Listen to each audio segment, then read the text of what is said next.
لا الہ الا اللہ محمد رسول اللہ لا الہ.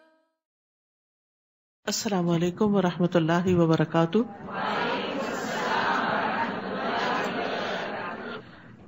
نحمده ونصلی علی رسولہ الکریم، اما بعد فاعوذ باللہ من الشیطان الرجیم. بسم اللہ الرحمن الرحیم. رب اشرح لی صدری ویسر لی امری واحلل عقدۃ من لسانی یفقہوا قولی. قرآن مجید پڑھنے والوں کی مثال. ابو موسیٰ اشعری رضی اللہ عنہ سے روایت ہے کہ نبی صلی اللہ علیہ وسلم نے فرمایا، اس شخص کی مثال جو قرآن پڑھتا ہے سنترے جیسی ہے، ٹینجرین کی طرح ہے، جس کا مزہ بھی لذیذ اور اس کی خوشبو بھی بہترین ہوتی ہے. اور جو قرآن نہیں پڑھتا اس کی مثال کھجور کی طرح ہے، جس کا مزہ تو اچھا ہے لیکن اس میں خوشبو نہیں، یعنی اور کاموں کی وجہ سے. اور اس فاجر کی مثال جو قرآن نہیں پڑھتا اندرائن جیسی ہے، جس کا مزہ کڑوا اور اس میں خوشبو بھی نہیں ہوتی.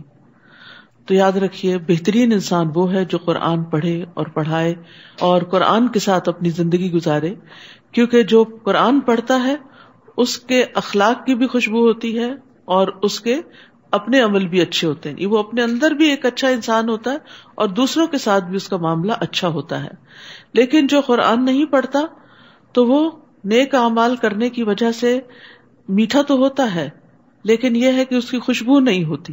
یعنی بعض اوقات اس کے جو دوسروں کے ساتھ ریلیشن شپ ہے یا اس کی خیر جو دوسروں تک جانے والی ہوتی ہے یا زیادہ خیر پھیلنے والی ہوتی ہے تو وہ نہیں پھیلتی، اس کے اندر ہی اندر رہتی ہے. کیونکہ جب انسان قرآن پڑھتا ہے اور پھر اس کے بعد اس کو دوسروں کے ساتھ شیئر کرتا ہے تو وہ خوشبو پھیلتی چلی جاتی ہے.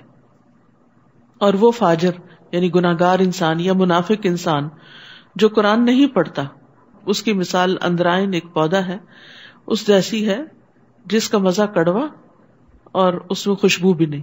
یعنی اپنے اندر بھی اس کے جلن کڑن ہے اور دوسروں کو بھی اس سے کوئی فائدہ نہیں پہنچتا، کیونکہ نہ اس کو کسی خیر کی سمجھ ہے نہ وہ خیر بانٹتا ہے. یعنی آپ دوسروں کو خیر اسی وقت بانٹ سکتے ہیں جب آپ خیر سمیٹنے والے ہوں. جو خیر سمیٹتا نہیں وہ خیر بانٹ نہیں سکتا. آپ کی جیب میں کچھ نہ ہو تو آپ صدقہ کہاں سے کر سکتے ہیں؟ تو وہ آپ کو پہلے حاصل کرنا پڑتا ہے پھر آپ کو دینا پڑتا ہے. تو اللہ تعالیٰ سے دعا ہے کہ اللہ تعالیٰ ہمیں بہترین عمل کرنے والا بنائے. 14واں پارہ. اعوذ باللہ من الشیطان الرجیم. بسم اللہ الرحمن الرحیم. الف لام را تلک آیات الکتاب وقرآن مبین. ربما يود الذين كفروا لو كانوا مسلمين ذرهم يأكلوا ويتمتعوا ويلههم الأمل فسوف يعلمون. شروع کرتی ہوں اللہ کے نام سے جو بے انتہا مہربان نہایت رحم فرمانے والا ہے. ربما یود الذین کفروا لو کانوا مسلمین. ایک وقت آئے گا جب یہ کافر آرزو کریں گے کہ کاش وہ مسلمان ہوتے. ذرہم یأکلوا ویتمتعوا ویلہہم الامل فسوف یعلمون.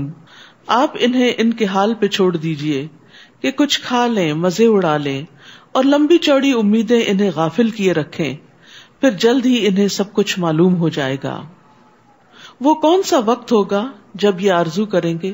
وہ موت کا وقت ہوگا جب انہیں حقیقت نظر آئے گی اور موت کے بعد ہر مرحلے پر انہیں دنیا میں اپنے کیے ہوئے کفر پر پچھتاوا ہوگا کہ کاش ہم کفر کی روش اختیار نہ کرتے، کاش ہم اللہ پر ایمان لے آتے، کاش ہم اللہ تعالیٰ کی اطاعت کرتے تو آج یہ سزا نہ پاتے.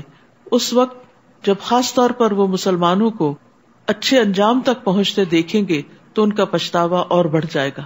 جیسا کہ آپ جانتے ہیں کہ مسلمانوں میں سے بھی کچھ لوگ اپنے برے اعمال کی سزا بھگتنے کے لیے جنہوں نے توبہ نہیں کی اور ایسے ہی مر گئے، یا یہ کہ اتنے بڑے بڑے گناہ تھے کہ اس کے لیے انہوں نے کفارہ ہی ادا نہیں کیا، تو وہ جہنم میں پہنچے گے، اور جب وہ اپنی سزا پوری کر چکیں گے اور نبی صلی اللہ علیہ وسلم کی شفاعت کے ساتھ وہاں سے نکالے جائیں گے، تو اس وقت یہ دیکھ کر تڑپیں گے اور تمنا کریں گے کہ کاش ہم بھی مسلمان ہوتے تو آج ہم بھی یہاں سے نکال لیے جاتے.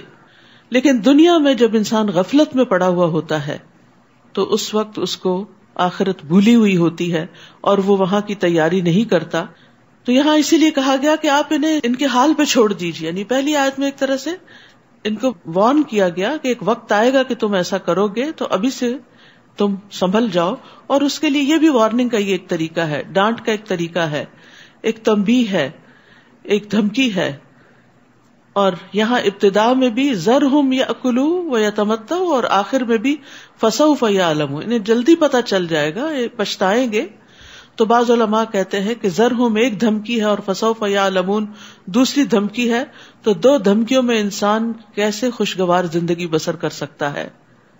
اور پھر یہاں پر زندگی کا مقصد اگر صرف کھانا پینا مزے اڑانا ہی رہ جائے اور لمبی لمبی امیدیں باندھ کر صرف دنیا ہی کے لیے انسان گول سیٹنگ کرتا رہے اور اسی کو ایک کے بعد ایک حاصل کرتا رہے، تو یہ چیز انسان کی آخرت کے لیے بڑی نقصان دہ ہوتی ہے. مومن اپنی آخرت کو بھلا کر اپنی دنیا کو حاصل نہیں کرتا، بلکہ ان دونوں چیزوں کو ساتھ لے کے چلتا ہے. اور یہ بھی یاد رکھیے کہ اس آیت میں اس بات کی طرف بھی اشارہ ہے کہ لذتیں حاصل کرنا، نعمتوں میں زندگی گزارنا، آخرت کی تیاری نہ کرنا، یہ نجات طلب کرنے والوں کے اخلاق میں سے نہیں. اور پھر لمبی آرزویں کیا ہوتی ہیں کہ جس میں انسان بہت دیر پر لانگ ٹرم پلاننگ کر رہا ہوتا ہے دنیا حاصل کرنے کی اور دنیا کی مرغوب چیزوں کو پانے کی.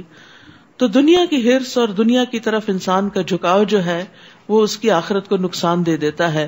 رسول اللہ صلی اللہ علیہ وسلم نے فرمایا بوڑھے انسان کا دل دو چیزوں کے بارے میں ہمیشہ جوان رہتا ہے، دنیا کی محبت اور لمبی امیدیں. حسن بصری کہتے ہیں کہ جب بندہ اپنی آرزوؤں کو لمبا کر لیتا ہے تو اس کے عمل خراب ہو جاتے ہیں اور انسان یہ سوچتا ہے اچھا ابھی میں اچھا بن جاؤں گا، ابھی یہ کام ہو جائے، یہاں تک پہنچ جاؤں، اتنا ٹارگٹ اچیو کر لوں. تو یاد رکھیے کہ ہمیں اپنے آج سے ہی فائدہ اٹھانا ہے. ماضی تو ہمارے ہاتھ سے نکل چکا، گزر چکا، مستقبل جو ہے اس کا ہمیں پتہ نہیں. تو ہمارے پاس جو آج ہے، ناؤ، دس ٹائم، اس میں ہمیں اپنے اس ٹائم کی فکر کرنی چاہیے اور اپنی آخرت کے لیے تیار کر لینا چاہیے. اب مثلاً اگر کسی کے اوپر رمضان آیا تو وہ کہے میں اگلے رمضان میں اچھا بن جاؤں گا، جب میں بوڑھا ہوں گا تو پھر میں ریٹائر ہونے کے بعد میں روزے بھی رکھوں گا اور تراویح پڑھوں گا. تو کس کو معلوم کہ آپ اس عمر کو پہنچتے بھی ہیں یا نہیں، اور اگر پہنچتے بھی ہیں تو آپ کی صحت کتنی رہتی ہے اور آپ کی ہمت کتنی رہتی ہے نیکی کے کام کرنے کی. اس لیے جو وقت آج ملا ہے، جو ہمت صحت طاقت آج ہے، اس سے بھرپور فائدہ اٹھا لینا چاہیے. ہم نے جس بستی کو بھی ہلاک کیا تو اس کے لیے ایک مقررہ مدت لکھی ہوئی تھی. کوئی قوم اس مقررہ مدت سے پہلے ہلاک نہیں ہو سکتی اور نہ ہی اس مدت کے بعد بچی رہ سکتی ہے. کافر یہ کہتے ہیں کہ اے وہ شخص جس پر یہ قرآن نازل ہوا ہے تو دیوانہ ہے، اگر تو سچا ہے تو پھر ہمارے پاس فرشتے کیوں نہیں لے آتا. حالانکہ ہم فرشتے صرف حق کے وقت ہی اتارتے، یعنی فیصلہ کرتے وقت ہی اتارتے ہیں، پھر اس وقت انہیں مہلت نہیں دی جاتی، یعنی جب عذاب آتا ہے تو فرشتے اترتے ہیں. یقیناً ہم نے ہی الذکر اتارا ہے اور یقیناً ہم ہی اس کی حفاظت کرنے والے ہیں. اور الذکر سے مراد یہاں قرآن مجید ہے. تو قرآن کا محافظ اللہ ہے، یعنی ہر طرح کی تبدیلی اور تغیر سے اس کی حفاظت کرتا ہے. جیسے ہم جانتے ہیں کہ قرآن مجید سے پہلے جو کتابیں نازل ہوئی تو ان کی حفاظت کی ذمہ داری ان کی قوموں کو دی گئی، ان کے لوگوں کو دی گئی، لیکن انہوں نے اس میں منمانی تبدیلی کر لی. لیکن اس کتاب کی ذمہ داری اللہ سبحانہ تعالیٰ نے لی، اور یہی وجہ ہے کہ ہم دیکھتے ہیں کہ آج اتنے 100 سال گزرنے کے بعد بھی قرآن مجید میں کوئی تبدیلی نہیں آئی. ایک واقعہ بیان کیا جاتا ہے کہ ایک یہودی جو تھا وہ مسلمان ہونے کے لیے آیا. وہ ایک بہت اچھا رائٹر تھا، کتابیں لکھا کرتا تھا. تو اس سے پوچھا کہ کس چیز نے تمہیں اسلام قبول کرنے پر ابھارا ہے. اس نے کہا کہ میں نے اپنے ہاتھ سے تورات لکھی اور اس میں کچھ تبدیلی کی اور میں ربیوں کے پاس لے گیا، انہوں نے خوشی خوشی اسے لے لیا. اس کے بعد انجیل لکھی اور اس کو بھی اسی طرح اس میں کچھ رد و بدل کیا اور میں پریسٹ کے پاس لے گیا، انہوں نے اس کو بھی قبول کر لیا. اس کے بعد میں نے قرآن پہ یہ تجربہ کیا اور اس میں کچھ تبدیلی کی، لیکن جب میں اس کو مسلمانوں کے علماء کے پاس لے گیا تو انہوں نے اس کو قبول نہیں کیا، حالانکہ میں نے بہت چھوٹا سا فرق ڈالا تھا. تو اس سے یہ پتہ چلتا ہے کہ اللہ سبحانہ وتعالیٰ نے جو حفاظت کا ذمہ لیا ہے اس میں اللہ بندوں کے ذریعے حفاظت کروا رہے ہیں. کس طرح کہ اس امت میں ایسے علماء ہیں جو قرآن کے لفظ کو نہ صرف یہ کہ ایک طرح بلکہ 7 طریقوں سے پڑھنا جانتے ہیں اور ان کی تبدیلیوں سے واقف ہیں، جس کو سبع قراءت کہا جاتا ہے یا 10 قراءت کہا جاتا ہے. اسی طرح اللہ سبحانہ وتعالیٰ نے اس کتاب کو صرف کاغذوں میں محفوظ نہیں کیا بلکہ سینوں میں محفوظ کیا ہے. کبھی ایک وقت ایسا بھی شاید آئے کہ کتابیں بالکل ناپید ہو جائیں اور صرف ہر چیز ڈیجیٹل رہ جائے، اور اس وقت اگر کسی سازش کے تحت سارا ڈیجیٹل مٹا بھی دیا جائے تو بھی قرآن محفوظ ہے، کیونکہ ہر ملک، ہر شہر، ہر بستی کے اندر حفاظ موجود ہیں جنہوں نے قرآن کو اپنے اندر محفوظ کیا ہوا ہے. تو یہ اس کتاب کی معجزہ ہونے کی دلیل ہے. اسی وجہ سے یہ کتاب ہدایت ہے اور رہتی دنیا تک کے لوگوں کے لیے کتاب ہدایت ہے. لیکن قیامت سے پہلے قرآن اٹھا لیا جائے گا، یہ بھی آپ کو معلوم ہے. یہ قیامت کی بڑی نشانیوں میں سے ایک نشانی ہے کہ وہ لوگوں کے سینوں سے بھی اور کتابوں سے بھی اور ہر جگہ سے اٹھا لیا جائے گا اور بالکل اندھیروں کا دور ہوگا. اللہ تعالیٰ ہمیں اس سے محفوظ رکھے. اور ہم کتنے خوش قسمت ہیں کہ اللہ نے ہمیں ایک نہیں کئی قسم کے ورژنز اس قرآن کے عطا کیے ہیں کہ جس کے ذریعے ہم اس سے فائدہ اٹھاتے ہیں اور انجوائے کرتے ہیں. آپ سے پہلے ہم نے سابقہ قوموں میں بھی رسول بھیجے تھے اور ان کے پاس جو بھی رسول آیا اس کا وہ مذاق ہی اڑاتے رہے.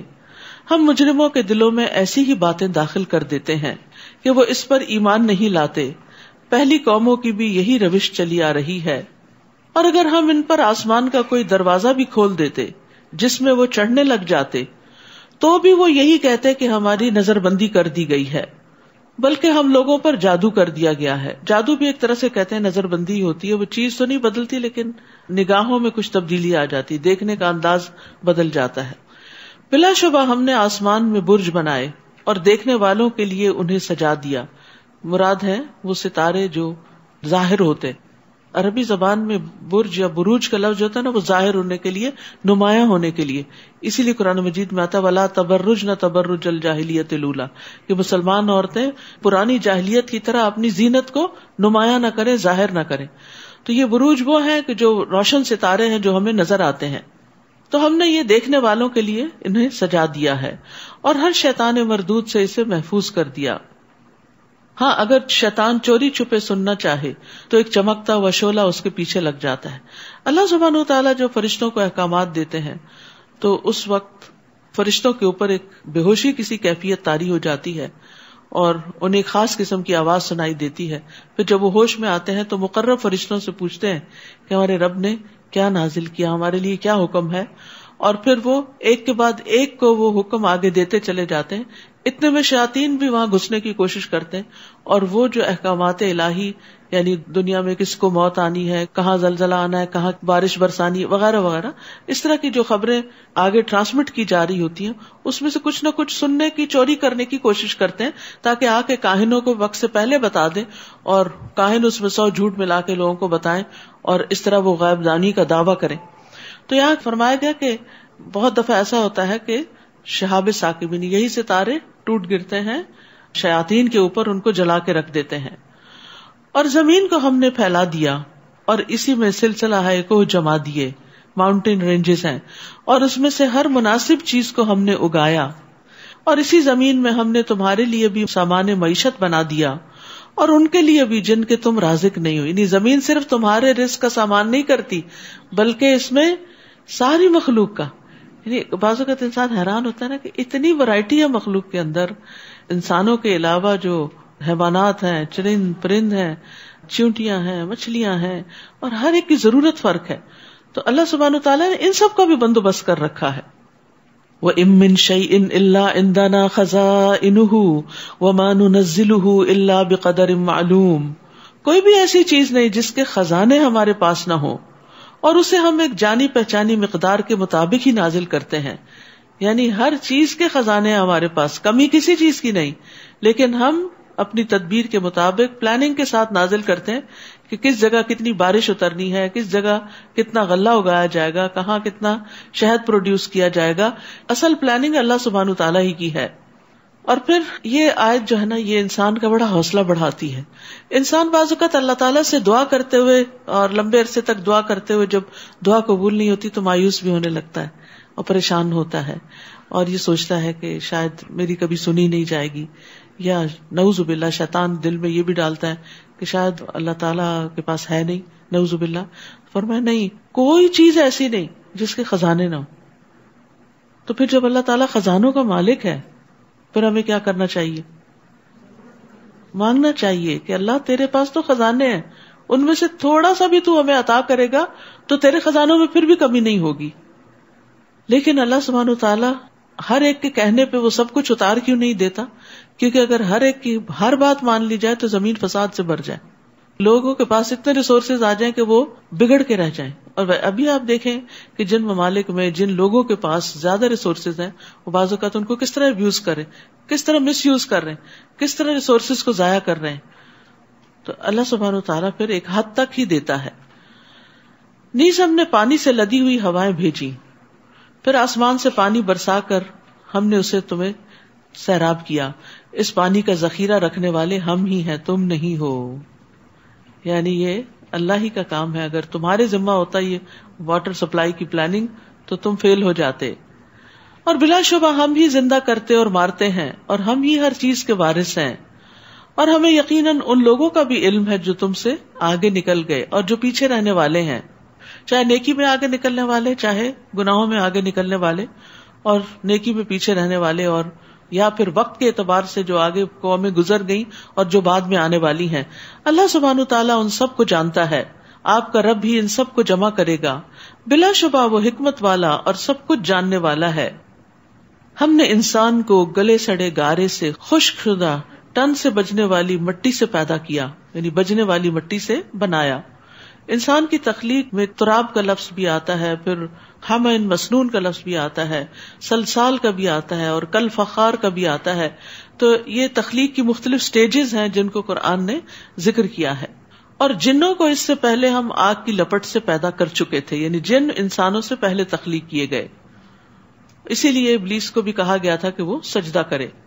اور وہ وقت یاد کرو جب آپ کے رب نے فرشتوں سے کہا کہ میں گلے سڑے گارے کی کھنکھناتی مٹی سے ایک انسان پیدا کرنے لگا ہوں, تو جب میں اسے درست کر چکوں اور اس میں اپنی روح سے کچھ پھونک دوں تو تم اس کے سامنے سجدہ ریز ہو جانا. تو انسان اگرچہ گارے والی مٹی سے پیدا کیا گیا ہے, لیکن پاکیزہ روح پھونکنے کی وجہ سے انسان کو باقی ساری مخلوقات پہ شرف حاصل ہو گیا. یہ ہماری روح ہے اصل میں, جس کو اللہ سبحانہ وتعالیٰ اپنی طرف نسبت دیتے ہیں. وَنَفَخْتُ فِيهِ مِن رُوحِي, اس کا مطلب نہیں کہ اللہ کی روح میں سے کچھ روح انسان میں ڈال دی گئی, یہ تشریفی اضافت ہوتی ہے. اللہ تعالیٰ کسی چیز کو عزت بخشنے کے لیے اپنی طرف منسوب کر لیتے ہیں.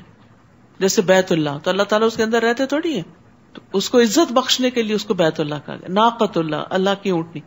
تو اسی طرح اللہ کی طرف سے آئی ہوئی روح جو ہے یہ انسان کو عزت بخشنے کے لیے. اس لیے بہت ضروری ہے کہ جہاں ہم اپنے جسم کی ضروریات کا خیال رکھتے ہیں, کھانے پینے کا, دیگر اس کو آرام پہنچانے کا, وہاں یہ بھی ضروری ہے کہ ہم اپنی روح کی غذا کا بھی بندوبست کریں. تو روح کی غذا قرآن ہے.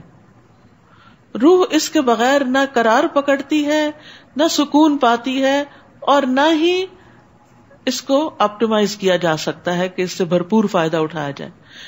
کیونکہ جب روح سٹارو کرتی ہے, یعنی اس کو بھرپور غذا نہیں ملتی قرآن کی, دین کی, اللہ کے ذکر کی, تو پھر وہ فاقوں میں مبتلا ہو جاتی ہے, سٹارو کرنے لگتی ہے. اور پھر اس کا ہمارے دل پر بھی اثر ہوتا ہے. سب سے پہلے کہ دل میں وحشت آ جاتی ہے. تو اس کا حل اور اس کا علاج یہی ہے کہ اس روح کو اتنا سیراب کیا جائے. اور پھر آپ دیکھیے جیسے جسمانی ضرورتیں ہر ایک کی الگ الگ ہوتی ہیں نا, ایسی روح کی ضرورتیں بھی الگ الگ ہوتی. کچھ لوگ تھوڑا سا بھی کھا کے سیراب ہو جاتے ہیں. اب پتہ نہیں آپ میں سے کس کس نے آج سحری کھائی ہے اور کس کس کو نوزیا ہو رہا تھا اور اس نے بمشکل 1-2 چمچ ہی لیے ہوں گے, کیونکہ سحری کے وقت کھانا بڑا مشکل کام ہوتا ہے. اور یہ ایک یعنی اللہ سبحانہ تعالیٰ کی طرف سے روزے کے ذریعے ہمیں جو تربیت ہماری مقصود ہے اس میں یہ بھی ہے کہ جب دل نہ چاہ رہا ہو, جو کام بڑا ہی مشکل لگے, اس کو بھی اللہ کی خاطر کر لو, ثواب سمجھ کے کر لو, تو اس میں بھی برکت ہوگی. اسی لیے کیا کہا, سحری کھاؤ, سحری کھانے میں برکت. اگر کچھ نہیں کھا سکتے پانی کے 2 گھونٹ ہی پی لیں, 2 کھجور ہی کھا لیں, لیکن اس وقت اس کی برکت سے ضرور فائدہ اٹھائیں. تو اسی طرح ہماری روح بھی جب قرآن سے دور ہوتی ہے نا، تو جب اس کو قرآن کی طرف لایا جاتا ہے تو وہ وحشت سی محسوس کرتی ہے ابتدا میں، اس کو بھی شاید نوزیہ ہوتا ہے اور دل نہیں لگتا، پھر آہستہ آہستہ مانوس ہوتی جاتی، پھر آہستہ آہستہ خوش ہوتی چلی جاتی، پھر آہستہ آہستہ اس کی طلب بڑھتی چلی جاتی، اور جب طلب بڑھ جاتی ہے اور رسد جو ہے وہ اس کے مطابق نہ ہو، یعنی سپلائی بہت کم ہو، تو پھر وہ روح بے چین رہتی ہے. اسی لیے بعض لوگوں کو کہتے ہیں یہ بے چین روح ہے.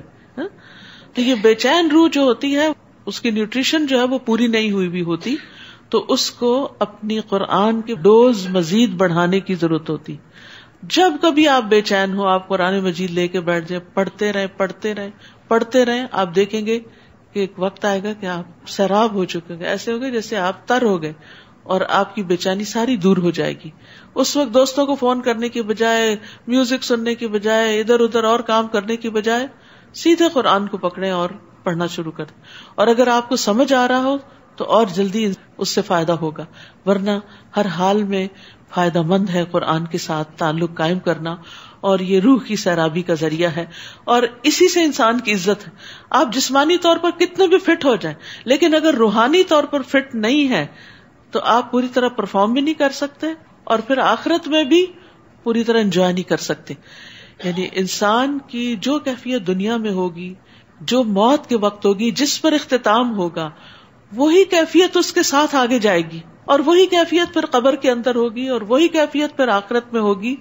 یعنی مرنے کے بعد کوئی طریقہ ایسا نہیں کہ آپ اپنی بے چین روح کو قرار دے دیں. آج وقت ہے، آج موقع ہے.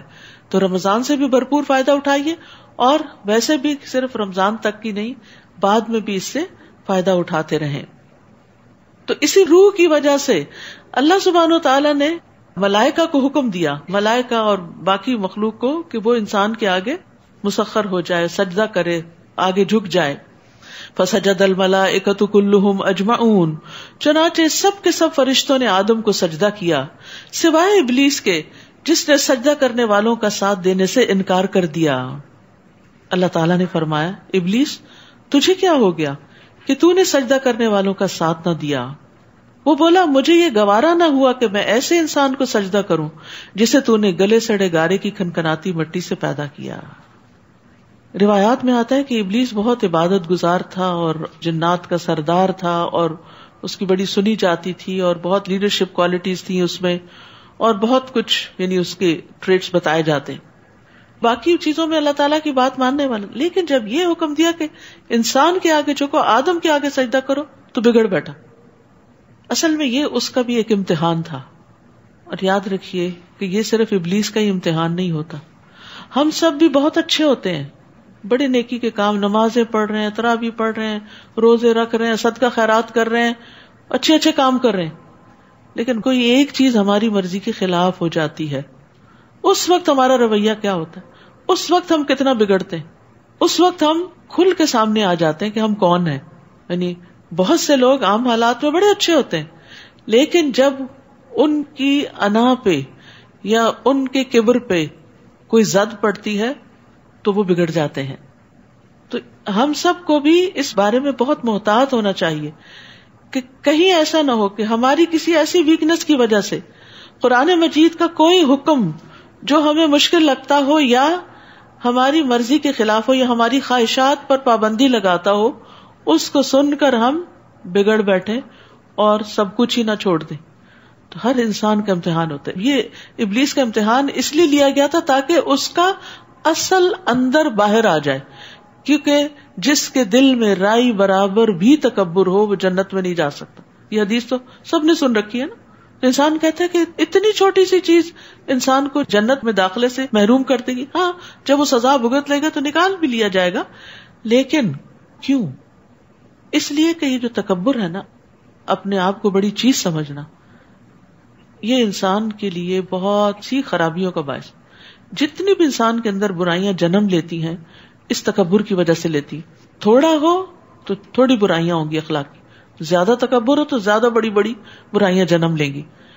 بد اخلاقی، بدتمیزی، گالی گلوچ، غصہ بہت زیادہ کرنا، مار پٹائی، چھوٹی چھوٹی باتوں پہ آپے سے باہر ہو جانا، چیخنا چلانا، انسانوں کو کچھ نہ سمجھنا، ان کے حقوق ادا نہ کرنا، ان پہ ظلم کرنا، یہ سب کچھ تکبر کی وجہ سے ہوتا ہے. تو اللہ سبحانہ وتعالیٰ بندے پہ امتحان ڈال ڈال کے اس کے اس تکبر کو ختم کرنا چاہتے ہیں، تاکہ وہ جب اللہ کے پاس جائے تو اس کا دل پوری طرح مومن ہو.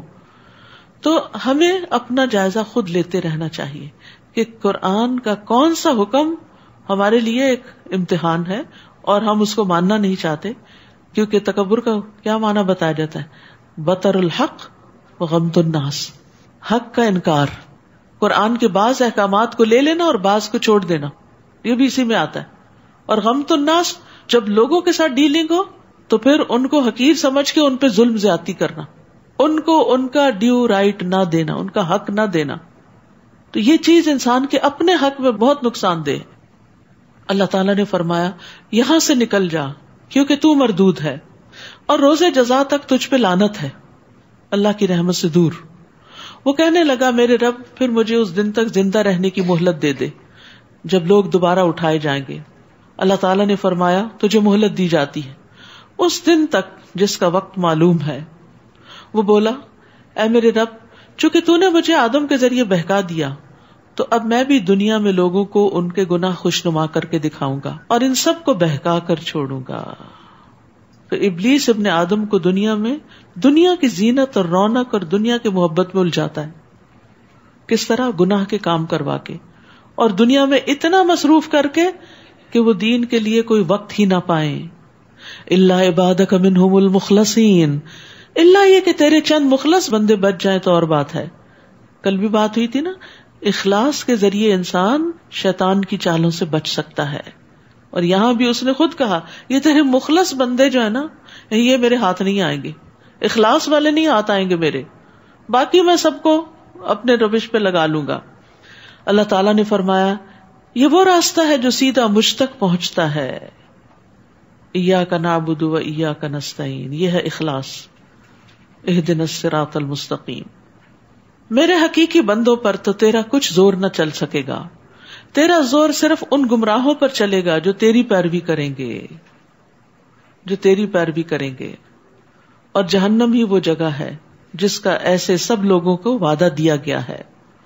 اس کے 7 دروازے ہیں، ہر دروازے کے لیے ایک تقسیم شدہ حصہ ہوگا. استغفر اللہ.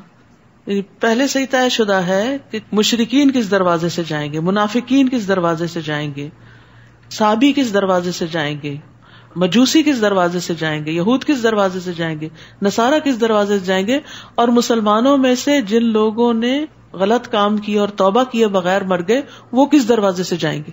ہر ایک کا دروازہ بھی مخصوص ہے. لہا 7 ابواب، اس کے 7 دروازے ہیں اور لوگ اپنے اعمال کے مطابق ان دروازوں سے جائیں گے، کیونکہ ہر ایک دروازہ خاص لیول پہ لے جائے گا. جیسے لفٹ ہوتی ہے نا، تو اب اس میں کیا ہوتا ہے، جس نمبر کو آپ دباتے ہیں اس فلور پہ آپ نکل جاتے ہیں. تو جہنم کے بھی لیولز ہیں نا، اور منافقین جو ہیں وہ جہنم کے سب سے نچلے درجے پر ہوں گے. وہ جس دروازے سے داخل ہوں گے وہ سیدھا ان کو سب سے نیچے لے جائیں، جیسے کوئی بیسمنٹ ہو، سب سے نیچے. اور وہاں پر عذاب کی انتہا ہوگی. یعنی سب سے بدترین کوالٹی جو ہے وہ منافقت ہے، اوپر سے کچھ اور اندر سے کچھ، دین میں اخلاص کا نہ ہونا. بخلاف اس کے پرہیزگار لوگ باغوں اور چشموں میں ہوں گے، ان سے کہا جائے گا ان میں بلا خوف و خطر داخل ہو جاؤ. وَنَزَعْنَا مَا فِي صُدُورِهِم مِّن غِلٍّ إِخْوَانًا عَلَى سُرُرٍ مُتَقَابِلِينَ.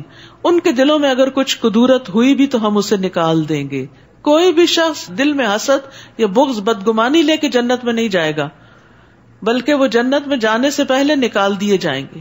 یہ سارے برے اخلاق جو ہیں انسان سے دھو دیے جائیں گے. وہ بھائی بھائی بن کر آمنے سامنے تختوں پر بیٹھیں گے. رسول اللہ صلی اللہ علیہ وسلم نے فرمایا مومن آگ سے چھٹکارا پائیں گے. پل صراط سے جب گزریں گے تو جہنم پار کر جائیں گے تو ان کو جنت اور جہنم کے بیچ میں، جنت ابھی آگے ہے، جہنم پیچھے رہ گیا ہے، اب درمیان میں ایک پل آ گیا ہے، قنطرہ جس کو کہتے ہیں. قنطرہ پر روک لیا جائے گا. بس دنیا میں جو ان کے بعض مظالم تھے، ایک دوسرے پہ کوئی ظلم کیے ہوئے تھے یا کوئی بدگمانیاں تھی، ان کا ایک دوسرے سے قصاص دلوایا جائے گا، یہاں تک کہ جب ان کو پاک صاف کاٹ چھانٹ کر دیا جائے گا تو ان کو جنت میں داخل ہونے کی اجازت دے دی جائے گی. قسم ہے اس ذات کی جس کے ہاتھ میں محمد صلی اللہ علیہ وسلم کی جان ہے، ان میں سے ایک آدمی جنت میں اپنے گھر کو زیادہ جاننے والا ہوگا بنسبت اس کے کہ وہ جتنا دنیا میں اپنے گھر کا راستہ جانتا ہے. یعنی وہاں کوئی کیاس نہیں ہوگا، کیونکہ جنت کا دروازہ بہت وسیع ہے اور جنت والے ایک دوسرے کا انتظار کر کے اکٹھے اندر داخل ہوں گے.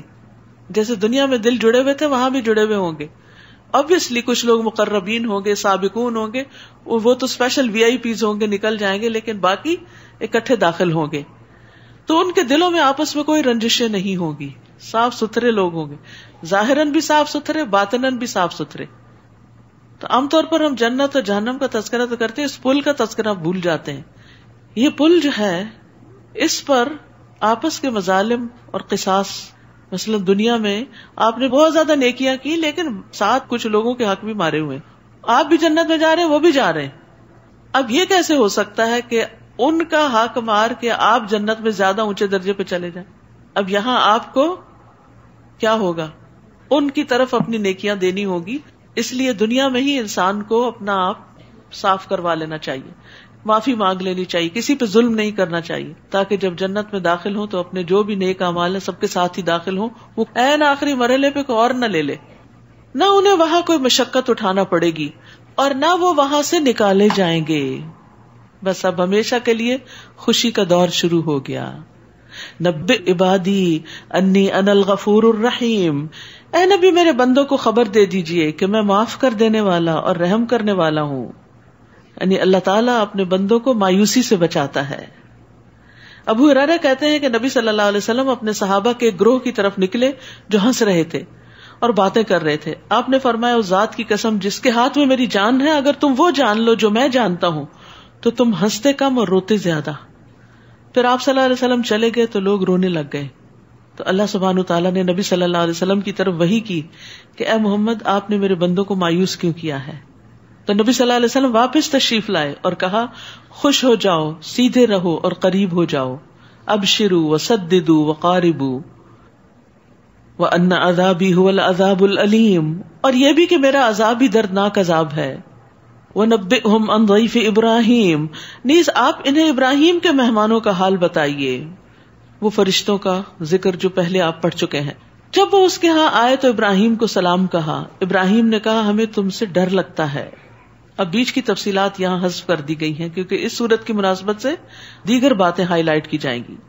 وہ کہنے لگے ڈرو نہیں، ہم تمہیں ایک صاحب علم لڑکے کی بشارت دیتے ہیں. ابراہیم نے کہا کیا مجھے اس حال میں اولاد کی خوشخبری دیتے ہو جبکہ میں بوڑھا ہو چکا ہوں؟ پھر یہ کیسی بشارت دے رہے ہو؟ وہ کہنے لگے ہم تجھے سچی بشارت دے رہے ہیں، لہذا مایوس نہ ہو. قال ومن يقنط من رحمت ربه الا الضالون، ابراہیم علیہ السلام نے کہا میں مایوس نہیں، کیونکہ اپنے رب کی رحمت سے مایوس تو صرف گمراہ لوگ ہی ہوتے ہیں. کبھی بھی رب کی رحمت سے مایوس نہ ہو، ہمیشہ اچھے دنوں کا انتظار کریں، اللہ تعالیٰ کی رحمت کی امید رکھیں. یعنی اللہ کی رحمت سے مایوس ہونا ایک کبیرہ گناہ ہے، اور اسی طرح اللہ کی چال یا تدبیر سے بے خوف ہو جانا بھی کبیرہ گناہ ہے. تو ایمان ان دونوں کے بیچ میں ہے. قال فما خطبکم ایھا المرسلون، پھر ان سے پوچھا اے اللہ کے بھیجے ہوئے فرشتوں تمہارا کیا معاملہ ہے؟ یعنی ان کو پہچان گئے کہ یہ فرشتے ہیں. وہ کہنے لگے ہم ایک مجرم قوم کی طرف بھیجے گئے ہیں، یعنی قوم لوط کی طرف. سوائے لوط کے خاندان کے ان سب کو ہم بچا لیں گے، البتہ لوط کی بیوی کے لیے بحکم الہی ہم نے یہ مقدر کیا ہے کہ وہ پیچھے رہنے والوں میں شامل ہوگی. پھر جب یہ فرشتے لوط کے گھر آئے تو لوط نے انہیں کہا تم تو کچھ اجنبی لوگ معلوم ہوتے ہو. وہ کہنے لگے بلکہ ہم تو تمہارے پاس وہ عذاب لائے ہیں جس کے بارے میں یہ لوگ شک کر رہے تھے. ہم آپ کے پاس یقینی بات لائے ہیں اور ہم خود بھی سچے ہیں، لہٰذا تم کچھ رات رہے اپنے گھر والوں کو لے کر نکل جاؤ اور تم ان سب کے پیچھے رہو اور تم میں سے کوئی مڑ کر نہ دیکھے اور وہاں جاؤ جہاں تمہیں حکم دیا گیا ہے. تو یاد رکھیے کہ یہاں ایک خاص انسٹرکشن دی گئی تھی کہ پیچھے مڑ کے نہیں دیکھنا، ادھر ادھر نہیں دیکھنا، کیونکہ ادھر ادھر دیکھنے والا ثابت قدم نہیں رہ سکتا. ادھر ادھر دیکھنے والا رب کے وعدے پر پورا یقین نہیں رکھتا، ریلکٹنٹ ہوتا ہے. اور پھر جس قوم پہ عذاب آ رہا ہو، انسان مڑ کے جب عذاب آئے کوئی شور سنائی دے ادھر دیکھے تو ہو سکتا ہے کہ اس کے دل میں ان ظالموں کے لیے رحم آ جائے. اور پھر یہ بھی ہے کہ انسان جب ہجرت کرتا ہے، کیونکہ یہ ہجرت بھی ہوتی، تو اپنے پیچھے اپنا بہت کچھ مال و متاع چھوڑ کے آتا ہے. تو جب انسان نئی منزل کی طرف روانہ ہوتا ہے تو اسے اسی کی طرف فوکس کرنا چاہیے، بار بار ماضی کو نہیں دہرانا چاہیے، جو پیچھے رہ گیا اس کے بارے میں نہیں سوچنا چاہیے، کیونکہ جو چیز اللہ کے لیے چھوڑی اس پر غم کیسا. اللہ کا وعدہ ہے جو اللہ سبحانہ تعالیٰ کے لیے کچھ چھوڑے گا وہ زمین میں بہت وسعت پائے گا، بہت فراخی پائے گا. اللہ تعالیٰ اس کو پہلے سے بہتر نعمتیں عطا کر دیتا ہے. اور ویسے بھی آپ دیکھیے کہ راہ چلتے ہوئے بھی انسان کو آگے دیکھنا چاہیے، پیچھے نہیں دیکھنا چاہیے. تو یہاں خاص طور پر اس بات کی طرف توجہ دلائی گئی کہ لوگ جب عذاب سے بچ کے نکلے تو پھر آگے ہی چلتے چلے جائیں، اپنی منزل پہ پہنچے. اور اس سے زندگی کا ایک اصول بھی ہمیں ملتا ہے کہ جب ہم کوئی کام کرنے لگیں تو اس پہ پوری طرح فوکس کریں. کسی بھی کام میں مصروف ہوں تو اسی پر توجہ رکھیں، جیسے نماز، جیسے کھانا پکانا ہی. یعنی جو کام بھی آپ ہاف ہارٹیڈلی کرتے ہیں، یا بعض اوقات آپ بڑے خوش ہوتے ہیں کہ میں ملٹی ٹاسکنگ کرتی ہوں. کچھ چھوٹے موٹے چورز میں تو ملٹی ٹاسکنگ ہو سکتی ہے، لیکن جو اہم کام ہوتے ہیں ان میں ملٹی ٹاسکنگ نہیں ہو سکتی، ان کی پھر کوالٹی ختم ہو جاتی. ان میں آپ کو اپنا پورا جی جان لگانا چاہیے. نبی صلی اللہ علیہ وسلم جب معراج پر تشریف لے گئے تھے، اللہ سبحانہ تعالیٰ کے حضور حاضر ہوئے تو آپ کی تعریف کن الفاظ میں کی گئی؟ اذ یغشی السدرۃ ما یغشی ما زاغ البصر وما طغی لقد رأى من آیات ربہ الکبریٰ. جب اس بیری کو ڈھانپ رہا تھا جو ڈھانپ رہا تھا، نہ نگاہ ادھر ادھر ہوئی اور نہ حد سے بڑھی. آپ نے اپنے مقصد سے اپنی نگاہ کو ہٹایا ہی نہیں. بلا شبہ یقیناً اس نے اپنے رب کی بعض بہت بڑی نشانیاں دیکھی، کیونکہ اگر آپ ارریلیونٹ چیزوں کو دیکھتے تو جو چیزیں اللہ تعالیٰ آپ کو دکھانا چاہتا تھا وہ آپ نہیں دیکھ سکتے تھے. اسی طرح جب آپ مثلاً حج یا عمرے پر جائیں یا رمضان آ گیا ہے تو اس پہ فوکس کریں کہ میں کس چیز سے گزر رہی. اور ویسے بھی جس سے پیچھے بات ہوئی کہ انسان کو اپنے آج پر توجہ دینی چاہیے کہ اس وقت مجھے جو صحت، وقت، زندگی ملی ہے اس سے بہترین کام لے لوں. کیونکہ کچھ لوگ ماضی کی باتیں یاد کر کر کے روتے رہتے ہیں اور کچھ لوگ مستقبل کے بارے میں سوچ سوچ کے پریشان ہوتے رہتے ہیں، اور آج جو ان کے پاس ہے اس سے غافل رہتے ہیں. اور یہ بہت بڑا خسارہ ہے. ہمارا مستقبل سنور سکتا ہے اگر ہمارا آج سنور جائے. تو اپنے آج کو سنوارے تو مستقبل سنور جائے گا. اور ہم نے لوط کو اس بات کا فیصلہ سنا دیا کہ صبح ہوتے ہی ان لوگوں کی جڑ کٹ جائے گی. اتنے میں شہر والے خوشی خوشی لوط کے ہاں آ پہنچے. لوط علیہ السلام نے ان سے کہا، یہ تو میرے مہمان ہیں، لہٰذا مجھے ذلیل نہ کرو، اللہ سے ڈرو اور مجھے رسوا نہ کرو. وہ کہنے لگے، ہم نے تجھے اس بات سے منع نہیں کیا تھا کہ تم دنیا جہان کی حمایت نہ کیا کرو. لوط علیہ السلام نے کہا، اگر تمہیں کچھ کرنا ہے تو یہ میری بیٹیاں موجود ہیں، یعنی قوم کی عورتیں. اے نبی، آپ کی عمر کی قسم. اس وقت وہ اپنی مستی میں دیوانے ہو رہے تھے، یعنی ان کی شہوت ان کے سروں پہ سوار تھی. آخر سورج نکلنے کے وقت انہیں زبردست دھماکے نے آ لیا. پھر ہم نے اس بستی کے اوپر کے حصے کو نیچے کر دیا اور ان پر کھنگر کی قسم کے پتھر برسائے. ان فی ذلک لآیات للمتوسمین. بلا شبہ اس واقعے میں بھی صاحب فراست لوگوں کے لیے کئی نشانیاں ہیں. اور وہ بستی بالکل شار عام پر واقع ہے. بلا شبہ اس میں ایمان لانے والوں کے لیے نشانی ہے. اور ایکا والے بھی یقیناً ظالم تھے، چنانچہ ہم نے ان سے بھی انتقام لیا. اور یہ دونوں بستیاں کھلی شاہراہ پر واقع ہیں، یعنی عربوں کی تجارتی شاہراہ پر. اور وادی ہجر کے لوگوں نے بھی رسولوں کو جھٹلایا تھا. ہم نے انہیں اپنی نشانیاں دی مگر وہ اعراض ہی کرتے رہے. وہ لوگ پہاڑوں کو تراش کر امن سے ان میں رہتے تھے. چنانچہ صبح کے وقت انہیں زبردست دھماکے نے آ لیا اور جو وہ پتھر کے مکان وغیرہ بناتے تھے ان کے کسی کام نہ آ سکے. اور ہم نے آسمانوں اور زمین اور ان کے درمیان جو کچھ ہے کسی مقصد سے ہی پیدا کیا ہے، مصلحت سے ہی پیدا کیا ہے. وما خلقنا السماوات والارض وما بینہما الا بالحق. یعنی یہ سب کچھ کھیل تماشے کے طور پر نہیں ہے، ان چیزوں کا ایک مقصد ہے، انسان کو بنانے کا ایک مقصد ہے. اور قیامت یقیناً آنے والی ہے، لہذا اے نبی ان کافروں کی بےہودگیوں پر شریفانہ درگزر سے کام لیجئے. بلا شبہ آپ کا رب ہی سب کا پیدا کرنے والا ہے اور سب کچھ جاننے والا ہے. نیز ہم نے آپ کو 7 ایسی آیات دی ہیں جو بار بار دہرائی جاتی ہیں اور قرآن عظیم بھی دیا ہے. اشارہ ہے سورۃ الفاتحہ کی طرف. سورۃ الفاتحہ جو ہے اس کی بہت فضیلت ہے اور بار بار کیسے دہرائی جاتی ہے؟ ہر نماز کی ہر رکعت میں پڑھی جاتی ہے، کیونکہ حدیث میں آتا ہے لا صلاۃ لمن لم یقرأ بفاتحۃ الکتاب. اس کی نماز ہی نہیں جس نے نماز میں سورۃ الفاتحہ کی قرات نہیں کی. تو آپ کو نعمت یاد دلائی جا رہی ہے. سورۃ الحجر میں نعمت قرآن کا ذکر بار بار آیا کہ اللہ نے اس کی حفاظت کی ہے اور اللہ تعالیٰ نے آپ کو یہ نعمت عطا کی ہے، اور اس نعمت کو پا کر آپ کیا نہ کریں. لا تمدن عینیک الی ما متعنا به ازواجا منہم ولا تحزن علیہم واخفض جناحک للمؤمنین.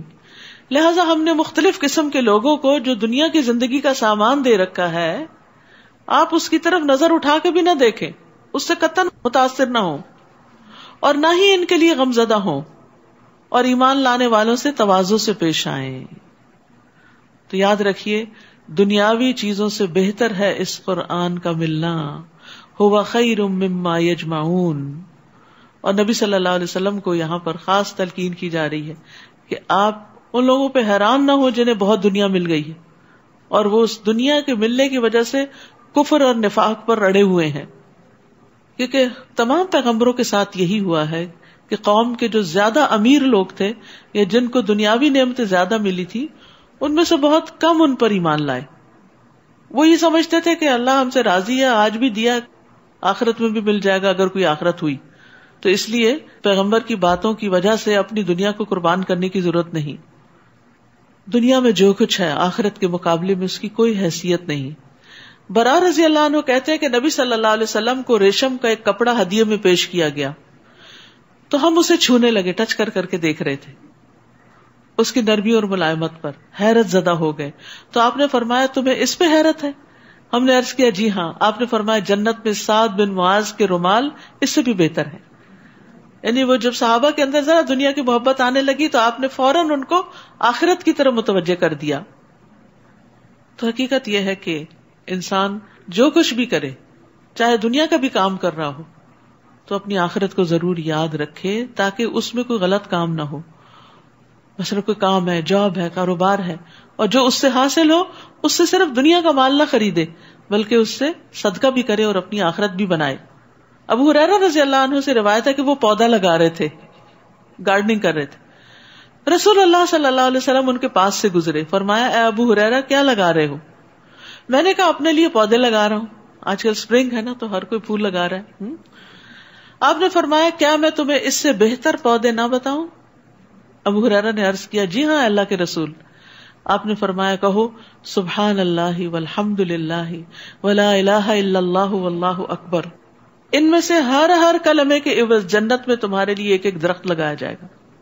اب اس کا کیا مطلب ہے؟ ہم پھول نہ لگائیں، پودے نہ لگائیں، کوئی کسان کام نہ کرے، صرف مسجد میں بیٹھ کے تسبیح کیا کرے؟ یہ مطلب نہیں. اس کا مطلب یہ ہے کہ پودے لگاتے ہوئے بھی اپنی آخرت کو یاد رکھو. پودے ہاتھ سے لگانے ہیں، زبان خالی ہے، زبان سے سبحان اللہ والحمد للہ ولا الہ الا اللہ واللہ اکبر پڑھتے رہو. اور ایک اور انسٹرکشن یہاں جو دی گئی وہ کیا ہے؟ وخفض جناحک للمؤمنین. مومنوں کے لیے اپنے پہلو جو ہے نرم کر لیجئے، یعنی اپنے فالوورز کو، اپنی ٹیم کو، اپنے ساتھیوں کو اپنے قریب کر لیجئے.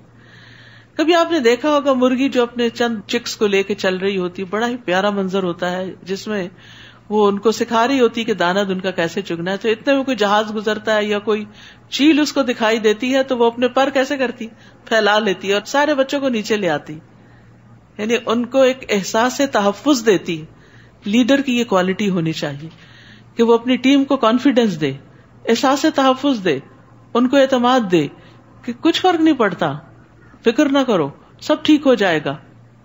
اور پھر قریب کرنے کا معنی بھی ہے. ابن عباس کہتے ہیں کہ نبی صلی اللہ علیہ وسلم سے لوگوں کو دھکیلا نہیں جاتا تھا، نہ مارا جاتا تھا. جو قریب آنا چاہتا تھا آنے دیا جاتا تھا. آپ صلی اللہ علیہ وسلم کمزور مسلمانوں کے پاس جاتے، ان سے ملاقات کرتے، ان کے مریضوں کی بیمار پرسی کرتے، ان کے جنازوں میں حاضر ہوتے. یعنی انسان کو اگر کوئی بڑا مرتبہ دنیا میں مل جائے تو غریبوں کو بھولے نہیں، ایسی جگہوں پہ جائے جہاں انسان کا دل نرم ہو. جابر کہتے ہیں کہ آپ چلنے میں پیچھے رہتے، کمزور کو چلاتے اور اپنے پیچھے بٹھاتے اور ان کے لیے دعائیں کرتے، لوگوں کی حاجتیں پوری کرتے. نبی صلی اللہ علیہ وسلم بڑے رحم دل تھے. جب کوئی آپ کے پاس آتا آپ اس سے وعدہ کر لیتے اور اس سے پورا کرتے، بشرطے کہ آپ کے پاس ہوتا. کبھی نہیں بھی ہوتا تھا تو قرض لے کے دوسروں کو دے دیا کرتے تھے. ایک دفعہ اقامت کہی گئی نماز کی اور ایک اعرابی آپ کے پاس آ گیا، کپڑا پکڑ لیا، کہنے لگا میرا ذرا سا کام رک گیا، آپ میرے ساتھ چلیں کہیں میں اسے بھول نہ جاؤں. آپ اس کے ساتھ چلے گئے، اس کی ضرورت پوری کی، بعد میں آ کے نماز پڑھائی، حالانکہ اقامت ہو چکی تھی.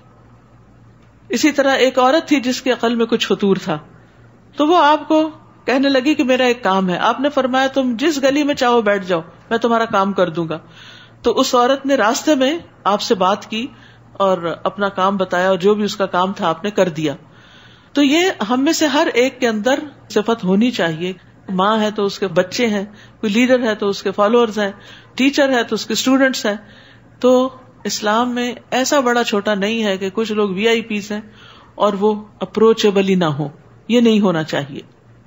اور کہہ دیجئے کہ میں تو صاف صاف عذاب سے ڈرانے والا ہوں، جیسا کہ ہم نے عذاب ان تقسیم کرنے والوں پر نازل کیا جنہوں نے قرآن کو ٹکڑے ٹکڑے کر دیا. ٹکڑے ٹکڑے کرنے کا مطلب کیا ہے؟ بعض حصے پہ ایمان لائے اور بعض کا انکار کر دیا.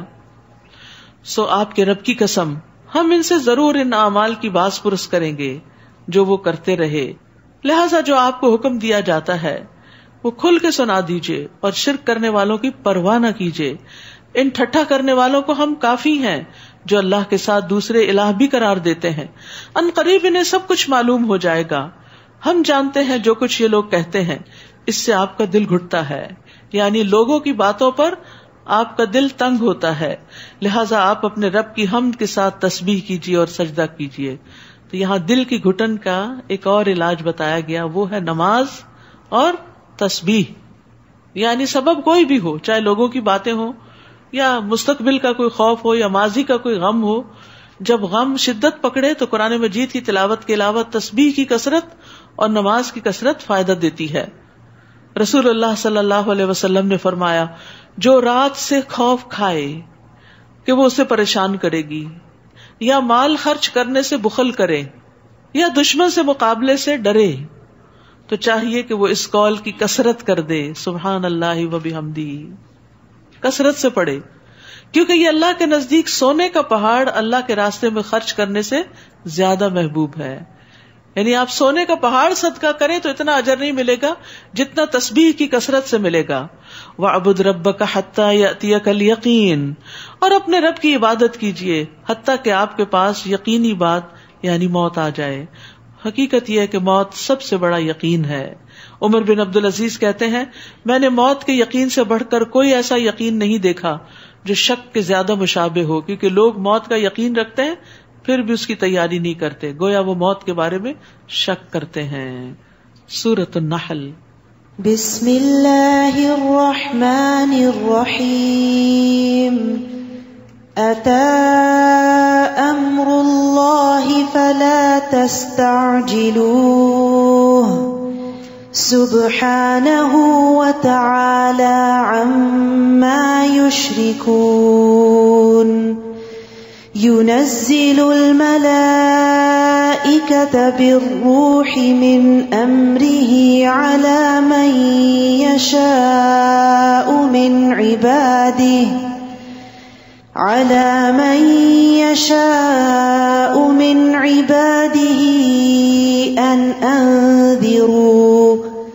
أن أنذروا أنه لا إله إلا أنا فاتقون. سورۃ النحل کو سورۃ النعم بھی کہا جاتا ہے، نعمتوں کا ذکر ہے. سورۃ الحجر میں نعمت قرآن کا ذکر ہے جو سب سے بڑی نعمت ہے نعمتوں میں، اور سورۃ النحل میں کونی نعمتوں کا ذکر ہے جو کائنات میں بکھری ہوئی ہیں، انسان کے فائدے کے لیے اللہ نے پیدا کی ہیں. اور اس سورت میں اللہ تعالیٰ نعمتوں کے اصول اور قواعد بھی بیان کرتے ہیں. اتی امر اللہ فلا تستعجلوہ سبحانہ وتعالی عما یشرکون. اللہ کا حکم آ پہنچا، لہٰذا اس کے لیے جلدی نہ مچاؤ. وہ پاک ہے اور اس سے بلند تر ہے جو یہ لوگ شرک کرتے ہیں. وہ اپنے بندوں میں سے جس پر چاہتا ہے اپنے حکم سے وہی دے کر فرشتے نازل کرتا ہے. بالروح، روح کے ساتھ. قرآن مجید کو بھی روح کہا گیا ہے کیونکہ روح کے لیے روح ہی غذا ہے. اور ان بندوں کو حکم دیتا ہے کہ متنبہ کر دو کہ میرے سوا کوئی الہ نہیں، لہٰذا مجھی سے ڈرو. اس نے آسمانوں اور زمین کو حق کے ساتھ پیدا کیا ہے، اور جو کچھ یہ لوگ شرک کر رہے ہیں اللہ اس سے بلند و برتر ہے. اس نے انسان کو نطفے سے پیدا کیا، مگر دیکھتے ہی دیکھتے اسی کے بارے میں کلم کلا جھگڑالو بن گیا. یعنی ابن آدم جو ہے وہ ہر چیز کے بارے میں بحث کرتا ہے، حتیٰ کہ اللہ کے وجود کے بارے میں، آخرت کے بارے میں، دین کے احکامات کے بارے میں. پیدا اللہ نے کیا، چاہیے تھا کہ اللہ کے آگے سر جھکا دے، ہر چیز کو مان جائے بغیر کسی بحث مباحثے کے. لیکن اللہ نے عقل کیا دی یا کچھ سوچنے سمجھنے کی صلاحیت کیا دی کہ خود اللہ کے وجود کو چیلنج کرنے لگتا ہے. وَالْأَنْعَامَ خَلَقَهَا لَكُمْ فِيهَا دِفْءٌ وَمَنَافِعُ وَمِنْهَا تَأْكُلُونَ. نیز چوپایوں کو بھی اس نے پیدا کیا جن میں سے بعض کی اون سے گرم کپڑے بنا کر تم سردی سے بچتے ہو. لَكُمْ فِيهَا دِفْءٌ وَمَنَافِعُ وَمِنْهَا تَأْكُلُونَ. نیز اور بھی کئی فائدے اٹھاتے ہو اور بعض کو تم کھاتے بھی ہو. یعنی جانوروں کے حقوق کا یہاں پر ذکر کیا گیا ہے. یہ اللہ نے تمہارے لیے پیدا کیے اور تم ان سے فائدے اٹھاتے ہو تو پھر ان کا خیال بھی رکھو. نیز جب تم انہیں شام کو چرا کر لاتے ہو اور جب صبح چرانے لے جاتے ہو تو اس میں تمہارے لیے ٹھاٹ بھی ہے، خوبصورتی ہے. نیز وہ جانور تمہارے بوجھ ایسے شہر تک اٹھا کر لے جاتے ہیں جہاں تم سخت جانفشانی کے بغیر نہیں پہنچ سکتے. بلا شبہ تمہارا رب بڑا شفیق اور رحم کرنے والا ہے. اس نے گھوڑے، خچر اور گدھے بھی پیدا کیے تاکہ تم ان پر سواری کرو، اور وہ تمہارے لیے باعث زینت بھی ہیں. یعنی گھوڑا جو ہے ایک بہت خوبصورت جانور بھی ہے، اور وہ اور بھی کئی چیزیں پیدا کرے گا جنہیں تم نہیں جانتے. یعنی نبی صلی اللہ علیہ وسلم کے زمانے میں سواری کے لیے یہ گھوڑے، خچر وغیرہ ہی تھے، اور یہاں اشارہ کر دیا گیا کہ ابھی اور ایسی چیزیں پیدا ہونے والی ہیں جن پہ تم سواری کرو گے لیکن تم ان کو نہیں جانتے. وَيَخْلُقُ مَا لَا تَعْلَمُونَ. اور ایک اور معنی اس کا یہ ہے کہ اللہ نے جو چیزیں تخلیق کی ہیں کچھ تو ان میں سے تم دیکھتے ہو اور کچھ ایسے بھی ہیں جن کو تم جانتے ہی نہیں. مثلا براق، تو براق کے بارے میں ہمیں نبی صلی اللہ علیہ وسلم نے خبر دی، ورنہ ہمیں کیا پتا براق کیا ہوتا ہے. اسی طرح اور بھی سواریاں، اور ہو سکتا ہے کہ آئندہ دنوں میں اور بھی چیزیں ایسی آئیں جن کو ہم نہ جانتے ہوں. اور سیدھی راہ بتانا اللہ کے ذمہ ہے، جبکہ ٹیڑھے راستے بھی موجود ہیں. اور اگر اللہ چاہتا تو تم سب کو ہدایت دے دیتا. وہی تو ہے جس نے تمہارے لیے آسمان سے پانی برسایا، اس پانی کو تم پیتے بھی ہو اور اس سے نباتات اگتی ہیں، اور تم مویشیوں کو چراتے ہو.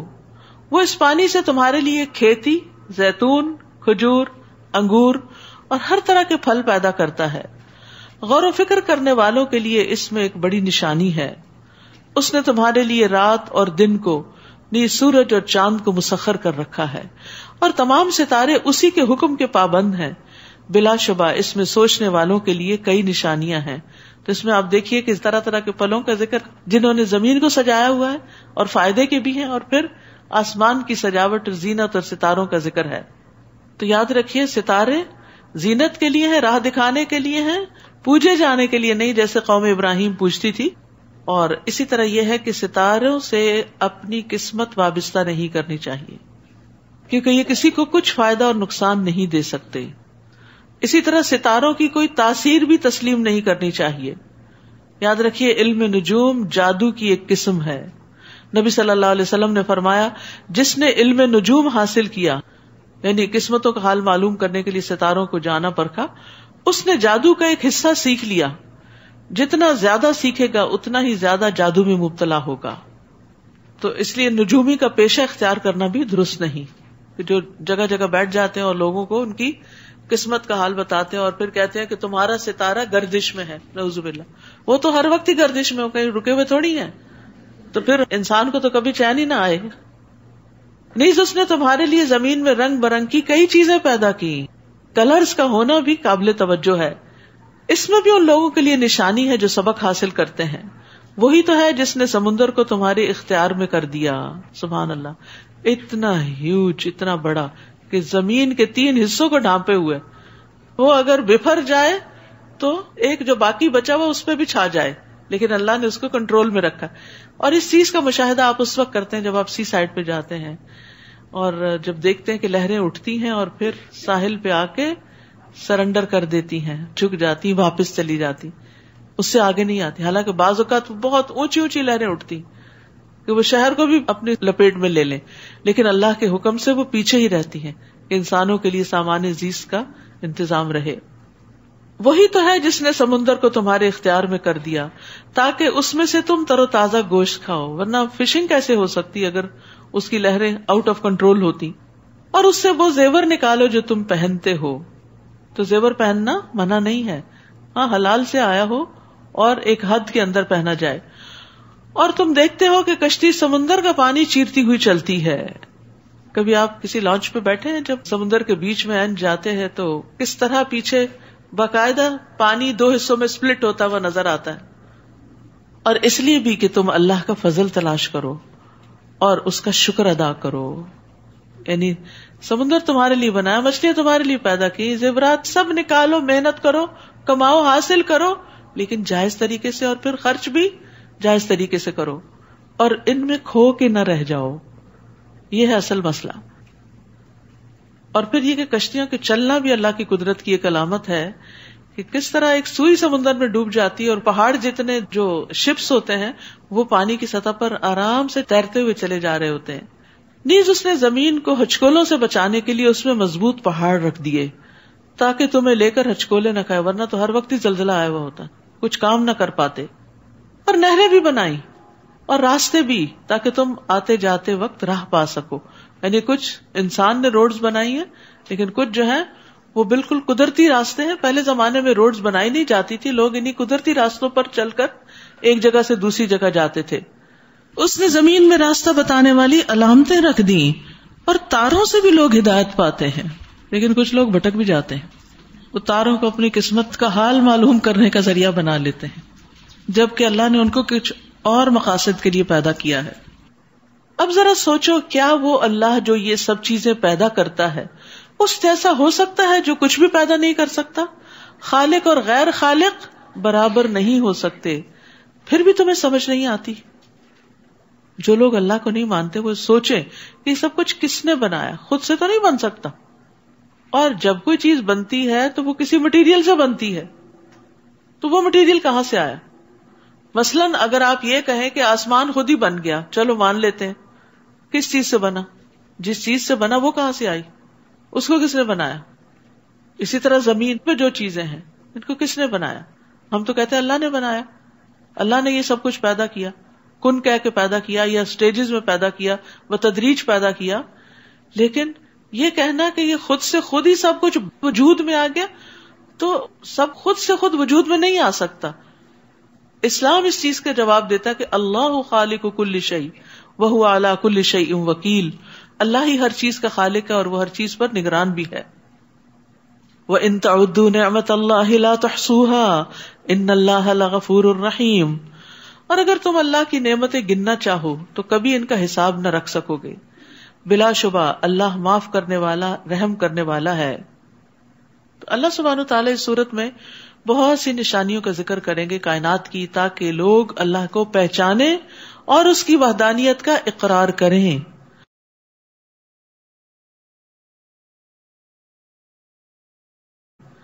واللہ یعلم ما تسرون وما تعلنون.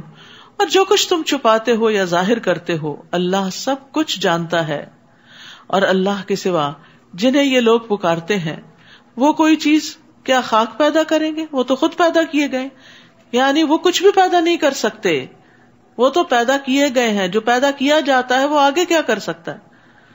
امواتن, وہ مردے ہیں, زندہ نہیں ہیں, انہیں یہ بھی نہیں پتا کہ کب دوبارہ اٹھائے جائیں گے. تمہارا الہ بس ایک ہی الہ ہے. پھر جو لوگ آخرت پر ایمان نہیں لاتے, انکار ان کے دلوں میں رچ بس گیا ہے اور وہ اکڑ بیٹھے ہیں, تکبر کرتے ہیں. جو کچھ یہ لوگ چھپاتے ہیں یا جو ظاہر کرتے ہیں اللہ یقیناً سب کچھ جانتا ہے، اور وہ تکبر کرنے والوں کو قطعاً پسند نہیں کرتا، کیونکہ تکبر انسان کو حق سے روک دیتا ہے۔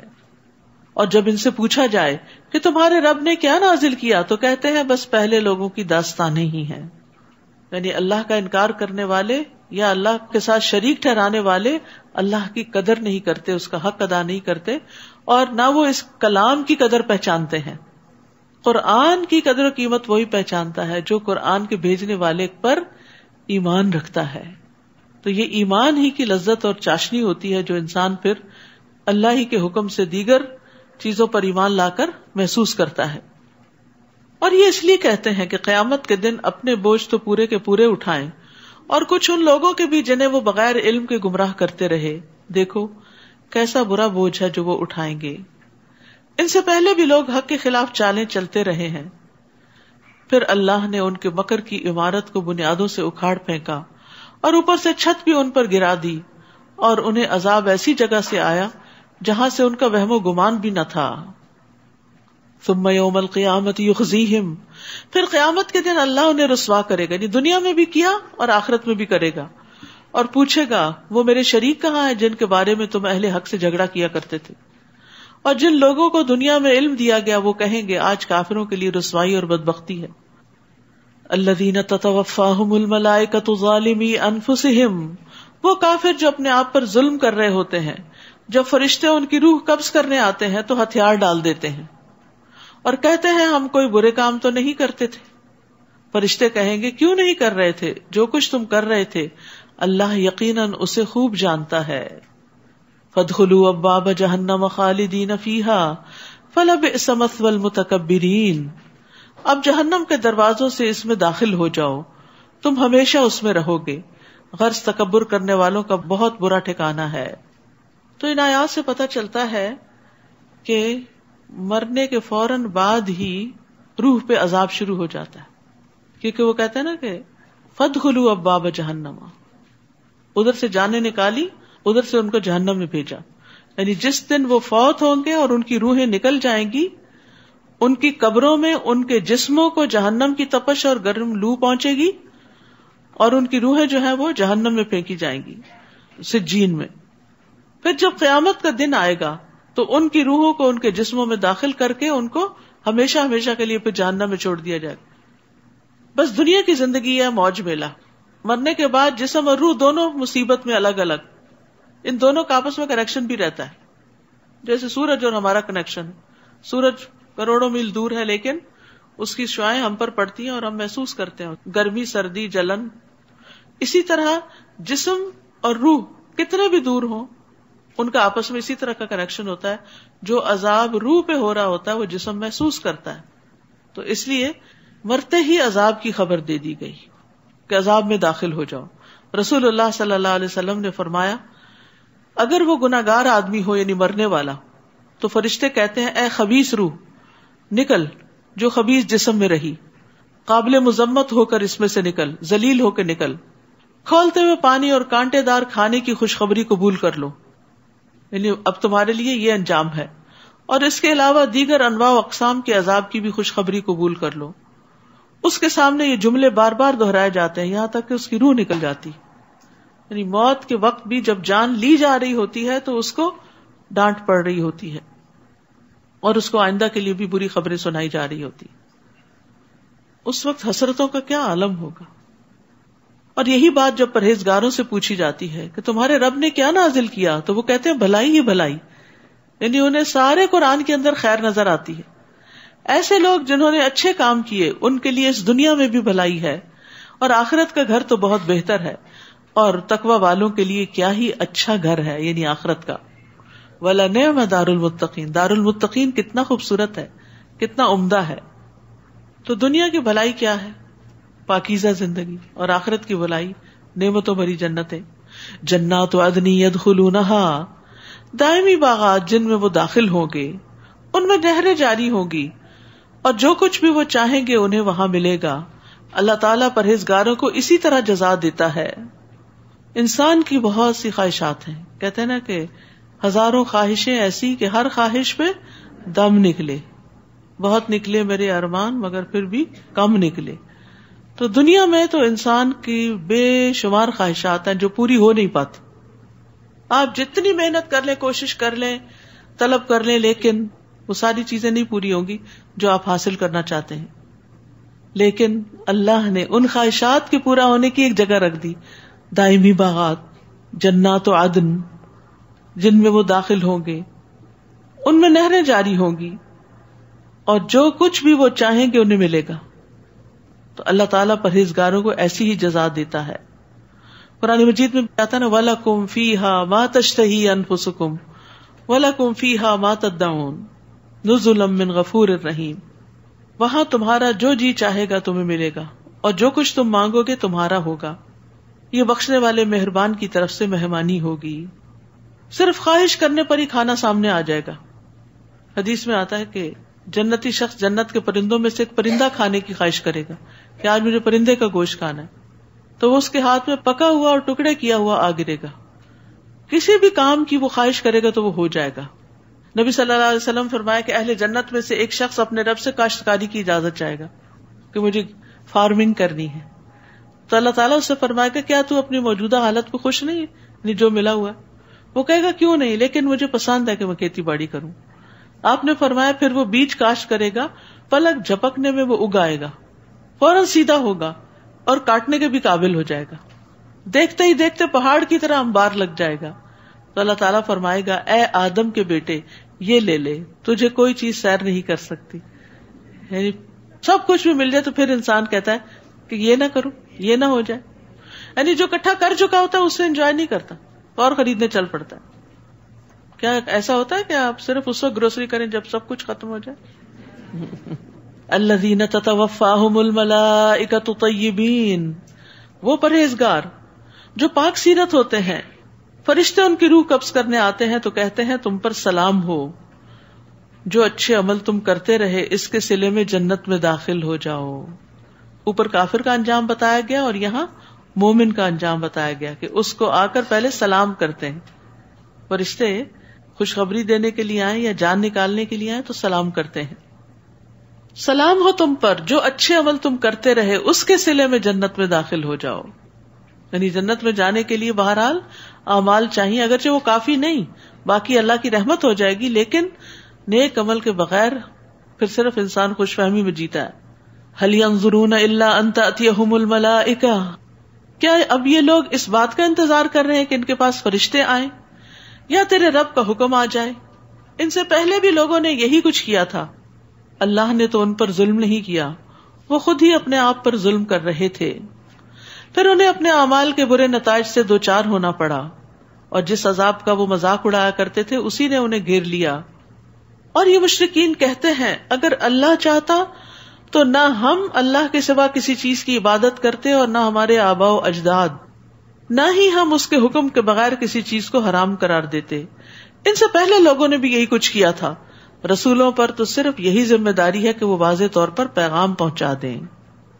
ہم نے ہر امت میں ایک رسول بھیجا جو انہیں یہی کہتا تھا کہ اللہ کی عبادت کرو اور طاغوت سے بچو.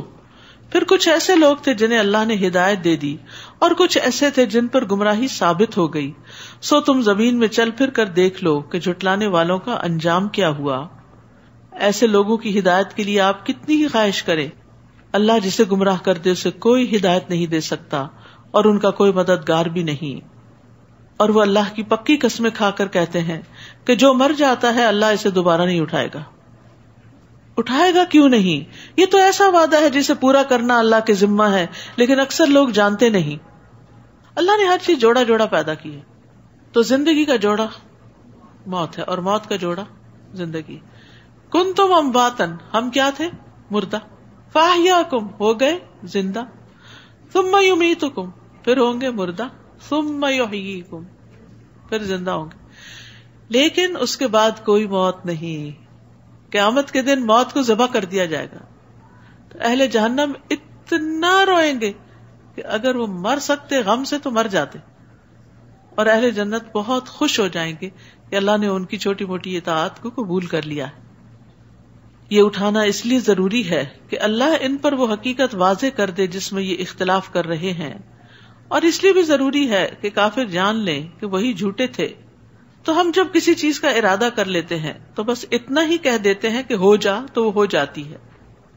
تو اگر کسی کا اس بات پر ایمان ہو کہ اللہ تعالیٰ صرف کن کہہ کے سب کچھ کر سکتا ہے, تو پھر اس طرح کی باتیں کرنا کہ کیا اللہ تعالیٰ کوئی ایسی چیز پیدا کر سکتا ہے کہ جس کو وہ خود نہ اٹھا سکے, یہ سوال اس کے ذہن میں پیدا ہوتے ہیں جو اللہ کی قدر نہیں کرتا, جو اللہ کو پہچانتا نہیں اور اس کی طاقت کو نہیں جانتا, جو اس کی معرفت نہیں رکھتا. اور جن لوگوں نے ظلم سہنے کے بعد اللہ کے لیے گھر بار چھوڑے, ہاجرو, ہجرت کی, ہم انہیں دنیا میں بھی بہت اچھا ٹھکانہ دیں گے, اور آخرت کا اجر تو بہت بڑا ہے, کاش وہ لوگ جانتے ہوتے. یاد رکھیے, جو شخص اللہ کی خاطر کوئی چیز چھوڑ دیتا ہے, اللہ اس کو اس سے بہتر عطا کرتا ہے. چاہے کوئی کھانے کی چیز ہو, چاہے کوئی استعمال کی چیز ہو, جس کو چھوڑنے میں اللہ کی رضا مطلوب ہو, یا اپنا گھر بار اور وطن ہو. اور آخرت کا اجر تو بہت بڑا ہے, کاش وہ لوگ جانتے ہوتے. کاش لوگوں کو پتا ہوتا کہ اللہ نے ایسے لوگوں کے لیے جو اللہ کی خاطر گھر بار چھوڑ دیتے ہیں, ان کے لیے کتنا بڑا اجر لکھ رکھا ہے, تاکہ ان کا شوق اور بڑھ جاتا. یعنی جن لوگوں نے صبر کیا اور اپنے رب پر ہی بھروسہ کرتے ہیں. آپ سے پہلے ہم نے جتنے بھی رسول بھیجے ہیں وہ آدمی ہی ہوتے تھے جن کی طرف ہم وحی کرتے تھے, لہٰذا اگر تم خود نہیں جانتے تو اہل علم سے پوچھ لو. ان رسولوں کو ہم نے واضح دلائل اور کتابیں دے کر بھیجا تھا, اور آپ کی طرف یہ ذکر یعنی قرآن اس لیے نازل کیا گیا ہے تاکہ آپ لوگوں کو واضح طور پر بتا دیں کہ ان کی طرف کیا چیز نازل کی گئی ہے, اس لیے کہ وہ اس میں غور و فکر کریں. جو لوگ بری چالیں چل رہے ہیں, کیا وہ اس بات سے بے خوف ہو گئے ہیں کہ اللہ انہیں زمین میں دھسا دے, یا ایسی جگہ سے ان پر عذاب آ جائے جہاں سے آنے کا انہیں وہم و گمان بھی نہ ہو, یا انہیں چلتے پھرتے ہی پکڑ لے تو یہ لوگ اسے عاجز کرنے کی طاقت نہیں رکھتے, یا انہیں اس طرح پکڑ لے کہ وہ کمزور ہو کر تباہ ہو جائیں. بلا شبہ آپ کا رب ترس کھانے والا اور رحم کرنے والا ہے, جو انہیں مہلت پہ مہلت دیے جا رہا ہے. اولم یروا الی ما خلق اللہ من شیء, کیا ان لوگوں نے اللہ کی پیدا کردہ اشیاء میں سے کسی چیز کو بھی نہیں دیکھا کہ اس کا سایہ کیسے دائیں سے بائیں اور بائیں سے دائیں اللہ کے سامنے سجدہ کرتے ہوئے ڈلتا رہتا ہے. یعنی سائے کو دیکھ کے ہم کبھی نہیں سوچتے کہ سجدہ کر رہا ہے. اور یہ سب چیزیں انتہائی عجز کا اظہار کر رہی ہیں, باقی چیزیں بھی اللہ کے آگے جھکی ہوئی ہیں. آسمانوں اور زمین میں جتنی مخلوق ہے اور فرشتے بھی سب اللہ ہی کو سجدہ کرتے ہیں اور کبھی تکبر نہیں کرتے. وہ اپنے رب سے ڈرتے رہتے ہیں جو ان کے اوپر ہے, اور وہی کام کرتے ہیں جو انہیں حکم دیا جاتا ہے. سجدہ کر لیجیے. یہاں سجدہ کرنے کی کیا حکمت ہے؟ کیونکہ فرشتوں نے سجدہ کیا تھا نا, یا فرشتوں کا ذکر ہے, تو ہمیں بھی سجدہ کرنا چاہیے. وقال اللہ لا تتخذوا الہین اثنین, اللہ تعالیٰ فرماتے ہیں کہ دو الہ نہ بناؤ, الہ صرف ایک ہی ہے, لہذا مجھے سے ڈرو. اگر دو کی اجازت نہیں تو تین اور پانچ اور زیادہ کی تو پھر ہے ہی نہیں. آسمانوں اور زمین میں جو کچھ ہے سب کچھ اسی کا ہے اور اسی کی عبادت لازم ہے. پھر کیا تم اللہ کے سوا دوسروں سے ڈرتے ہو؟ تمہیں جو نعمت بھی مل رہی ہے وہ اللہ کی طرف سے ہے. سوچے تو صحیح, جو کچھ بھی آپ کو ملا, زندگی ملی, صلاحیتیں ملی, ذہانت ملی, گھر بار ملا, کھانے پینے کو, پہننے اوڑھنے کو, گھومنے پھرنے کو, آل اولاد, بچے, بچوں کے بچے, یہ ساری نعمتیں اللہ نے دی ہیں. وما بکم من نعمت فمن اللہ. پھر جب تمہیں کوئی تکلیف پہنچتی ہے تو اسی کے آگے چیخو پکار کرتے ہو, یعنی نعمتوں میں اس کو بھول جاتے ہو, تکلیف آتی ہے تو پھر ہی اس کی طرف راغب ہوتے ہو. پھر جب وہ تم سے اس تکلیف کو دور کر دیتا ہے تو تم میں سے کچھ لوگ اپنے رب کے ساتھ شرک کرنے لگتے ہیں. پھر وہ دوسروں کو کریڈٹ دیتے ہیں, فلاں ڈاکٹر کی وجہ سے میں صحت یاب ہو گئی, یا فلاں انسان کی مدد سے میری مشکل آسان ہو گئی. اللہ کا فضل ساتھ یاد رکھنا چاہیے کہ اللہ کے فضل سے فلاں نے مدد کر دی تو ایسا ہو گیا. پھر جب وہ تم سے اس تکلیف کو دور کر دیتا ہے تو تم میں سے کچھ اپنے رب کے ساتھ شرک کرنے لگتے ہیں تاکہ اللہ نے انہیں جو کچھ دے رکھا ہے اس کا شکریہ ادا کرنے کی بجائے اس کی ناشکری ہی کریں. اچھا کچھ دیر مزے کر لو, بس تھوڑی سی مہلت اور کر لو جو دنیا میں کرنا ہے, ان قریب تمہیں حقیقت معلوم ہو جائے گی. نیز جو رزق ہم نے انہیں دے رکھا ہے اس میں سے ایسے شریکوں کا حصہ مقرر کرتے ہیں جن کے متعلق انہیں علم نہیں ہے، پتہ ہی نہیں، ان کی کوئی حقیقت ہی نہیں، اور ان کے نام پر نظر نیاز دی جا رہی ہے. اللہ کی قسم جو کچھ تم اللہ پر افترا کرتے ہو، جھوٹ گڑتے ہو، اس کی تم سے ضرور باز پرس ہوگی. ان لوگوں نے اللہ کے لیے بیٹیاں تجویز کی ہیں. اہل عرب میں بھی کئی قبائل ایسے تھے جو فرشتوں کو اللہ کی بیٹیاں قرار دیتے تھے، حالانکہ وہ ایسی باتوں سے پاک ہے، اور ان کے لیے وہ کچھ ہے جو وہ خود چاہیں، یعنی خود اپنے لیے بیٹے پسند کرتے ہیں اور اللہ کی بیٹیاں قرار دیتے ہیں. اور جب ان میں سے کسی کو لڑکی کی پیدائش کی خبر دی جاتی ہے تو اس کا چہرہ سیاہ پڑ جاتا ہے اور وہ غم سے بھر جاتا ہے. یاد رکھیں، بیٹا ہو یا بیٹی، یہ اللہ کی تقسیم ہے، اور اللہ کی تقسیم مومن کے لیے بڑی بہتر ہوتی ہے. ہم سمجھتے ہیں کہ نہیں، بیٹی نہیں، بیٹا ہی ہمیں فائدہ دے گا، تو بعض اوقات بیٹی وہ کچھ دیتی ہے جو بیٹا نہیں دیتا. وَلَيْسَ الذَّكَرُ كَالْأُنثَىٰ. لیکن اہل عرب یہ بات سمجھتے نہیں تھے، اور آج کی جاہلیت میں بھی آپ دیکھیں کہ بیٹیوں کی پیدائش پہ لوگ غمگین ہو جاتے ہیں کہ ان کو بیٹی کی پیدائش کی خبر دی جاتی ہے تو یہ غمگین ہو جاتے ہیں. اور یہ کس کا فعل ہے؟ یہ مشرکین مکہ کا فعل تھا. مومن کو یہ زیب نہیں دیتا کہ وہ بیٹیوں کی پیدائش پہ غمگین ہو، وہ اللہ کا فیصلہ سمجھ کے اس کو قبول کرتا ہے. اور اس میں یہ بھی ہے کہ ہمیں بیٹیوں کو برا نہیں سمجھنا چاہیے. نبی صلی اللہ علیہ وسلم نے فرمایا، بیٹیوں کو برا نہ سمجھا کرو، کیونکہ وہ انتہائی قیمتی اور غمخوار ہوتی ہیں. جتنی وہ والدین کی کیئر کرتی ہیں، ان کا ساتھ دیتی ہیں، بیٹے نہیں دیتے، وہ اپنی دنیا میں ہوتے ہیں. رسول اللہ صلی اللہ علیہ وسلم نے فرمایا، مومن پر تعجب ہے کہ اللہ اس کے لیے جو فیصلہ فرماتا ہے وہ اس کے حق میں بہتر ہی ہوتا ہے. اگر عورتوں کو یہ والی بات سمجھ آ جائے، یہ حدیث پلے باندھ لیں، تو جو بھی پیدا ہو اس پر پھر غم نہ کریں، راضی ہو جائیں. اور جو اللہ سے راضی ہوتا ہے، اللہ اس کے ساتھ کیا معاملہ کرتا ہے؟ اللہ تعالیٰ اس سے راضی ہو جاتا ہے. اگر ہم ہی ناراض ہیں اللہ سے تو پھر کیسے توقع رکھ سکتے ہیں کہ اللہ ہم سے راضی ہو جائے؟ اور اگر اللہ ناراض ہو گیا تو پھر کیا ہوگا؟ یتوارا من القوم من سوء ما بشر به. اور دی ہوئی خبر سے عار کی وجہ سے لوگوں سے چھپتا پھرتا ہے اور سوچتا ہے آیا اس لڑکی کو ذلت کے باوجود زندہ ہی رہنے دے یا زمین میں گاڑ دے. دیکھو یہ لوگ کیسا برا فیصلہ کرتے، یعنی ان کی یہ باتیں انتہائی غلط ہیں. بری مثال تو ان لوگوں کے لیے جو آخرت پر ایمان نہیں رکھتے. اللہ کے لیے تو بلند تر مثال ہے. وَلِلَّهِ الْمَثَلُ الْأَعْلَى. اور وہ ہر چیز پر غالب اور حکمت والا ہے. یعنی اللہ تعالیٰ کو لوگوں کی طرح نہیں سمجھنا چاہیے کہ جو مثالیں آپ لوگوں کے لیے دیتے ہیں وہ اللہ پہ چشمہ کریں. اگر اللہ لوگوں کو ان کے ظلم کی بنا پہ پکڑنے لگتا تو زمین پر کوئی جاندار مخلوق باقی نہ رہ جاتی. ہر جان والا کسی نہ کسی طور پر کسی نہ کسی کے ساتھ زیادتی کر جاتا ہے. لیکن وہ ایک معین عرصے تک ڈھیل دیے جاتے ہیں. پھر جب وہ مدت آ جاتی ہے تو اللہ کا عذاب ان سے گھڑی بھر کے لیے بھی آگے پیچھے نہیں ہو سکتا. ظالم اپنے ساتھ ساتھ دوسروں کا بھی نقصان کرتے ہیں. یعنی بعض لوگ ظالم نہیں ہوتے، ظالموں کا ساتھ دیتے ہیں. بعض لوگ ظالموں کے بیچ میں رہتے ہیں اور ان کے ظلم کو برا نہیں کہتے، تو یہ بھی درست نہیں. ابو ہریرہ کہتے ہیں انہوں نے ایک آدمی کو کہتے ہوئے سنا، بے شک ظالم اپنے آپ ہی کو نقصان پہنچاتا ہے. تو انہوں نے کہا تم نے بہت بری بات کہی. بے شک ایک پرندہ اپنے گھونسلے میں ظالم کے ظلم کی وجہ سے ہی مر جاتا ہے. یعنی صرف اپنے آپ کو نہیں نقصان دیتا بلکہ دوسروں کو بھی نقصان دیتا ہے. تو ظلم کی 3 قسمیں ہیں. ایک ہے اللہ کے ساتھ اور وہ ہے شرک، جو سب سے بڑا ظلم ہے. ان الشرک لظلم عظیم. دوسرا جو بندوں کا بندوں پہ ظلم ہوتا ہے، حقوق العباد میں کمی، اللہ اس کو معاف نہیں کرے گا جب تک بندے نہیں کریں گے. اور تیسرے جو اللہ اور بندوں کے بیچ میں ہوتا ہے، یعنی جیسے کوئی گناہ کا کام کر لیا تو اللہ تعالیٰ جس کو چاہے معاف کر دے. تو یہ یاد رکھیے کہ اللہ تعالیٰ ہر صورت میں مظلوموں کو ظالموں سے قصاص دلوائے گا.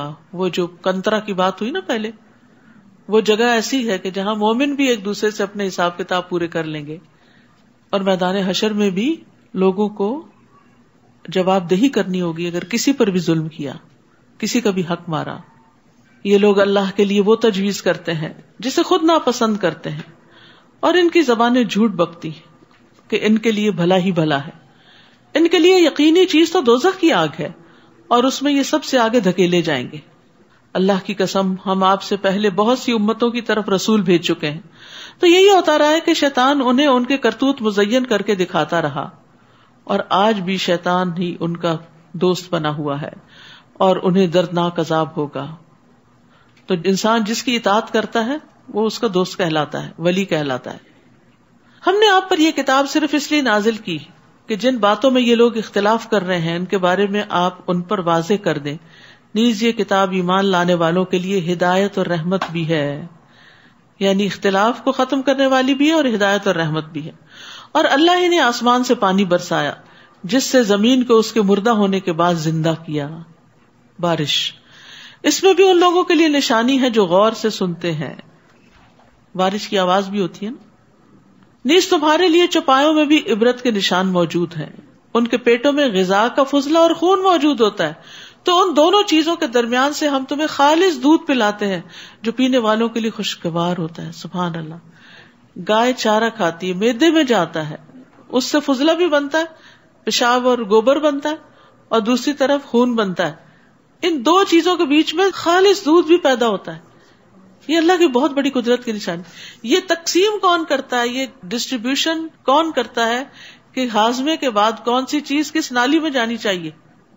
ورنہ اگر دودھ کی نالی میں تھوڑی سی بھی آمیزش ہو جائے کسی اور چیز کی تو دودھ پینے کے لائق نہ رہے. دودھ بڑی بہترین چیز ہے. دودھ کا تحفہ واپس نہیں کرنا چاہیے. نبی صلی اللہ علیہ وسلم نے فرمایا 3 چیزیں لوٹائی نہ جائیں: تکیہ، تیل اور دودھ. تیل میں خوشبو ہے، تیل کے لیے عربی میں لفظ دہن ہے. دودھ پلانا باعث اجر ہوتا ہے. نبی صلی اللہ علیہ وسلم نے فرمایا جو شخص کسی کو ہدیے میں چاندی یا سونا دے، یعنی کوئی گولڈ کا گفٹ دے، یا کسی کو مشکیزہ دے، کوئی استعمال کی چیز دے، یا کسی کو دودھ پلا دے، تو یہ ایسے ہے جیسے غلام کو آزاد کرنا یا اس کی آزادی میں قیمت دینا. کیونکہ آج کے دور میں تو غلام نہیں، تو غلام کو آزاد کرنے کا بہت بڑا ثواب ہے، کیونکہ غلام آزاد کرنا اپنے آپ کو جہنم سے آزاد کروانا ہے. تو اس کے آلٹرنیٹ کیا ہے کہ انسان جہاں جس چیز کی ضرورت ہو وہ چیز دے دے. خواب میں اگر کوئی دودھ دیکھتا ہے تو یہ فطرت کی علامت ہے، یعنی وہ دین پر ہے.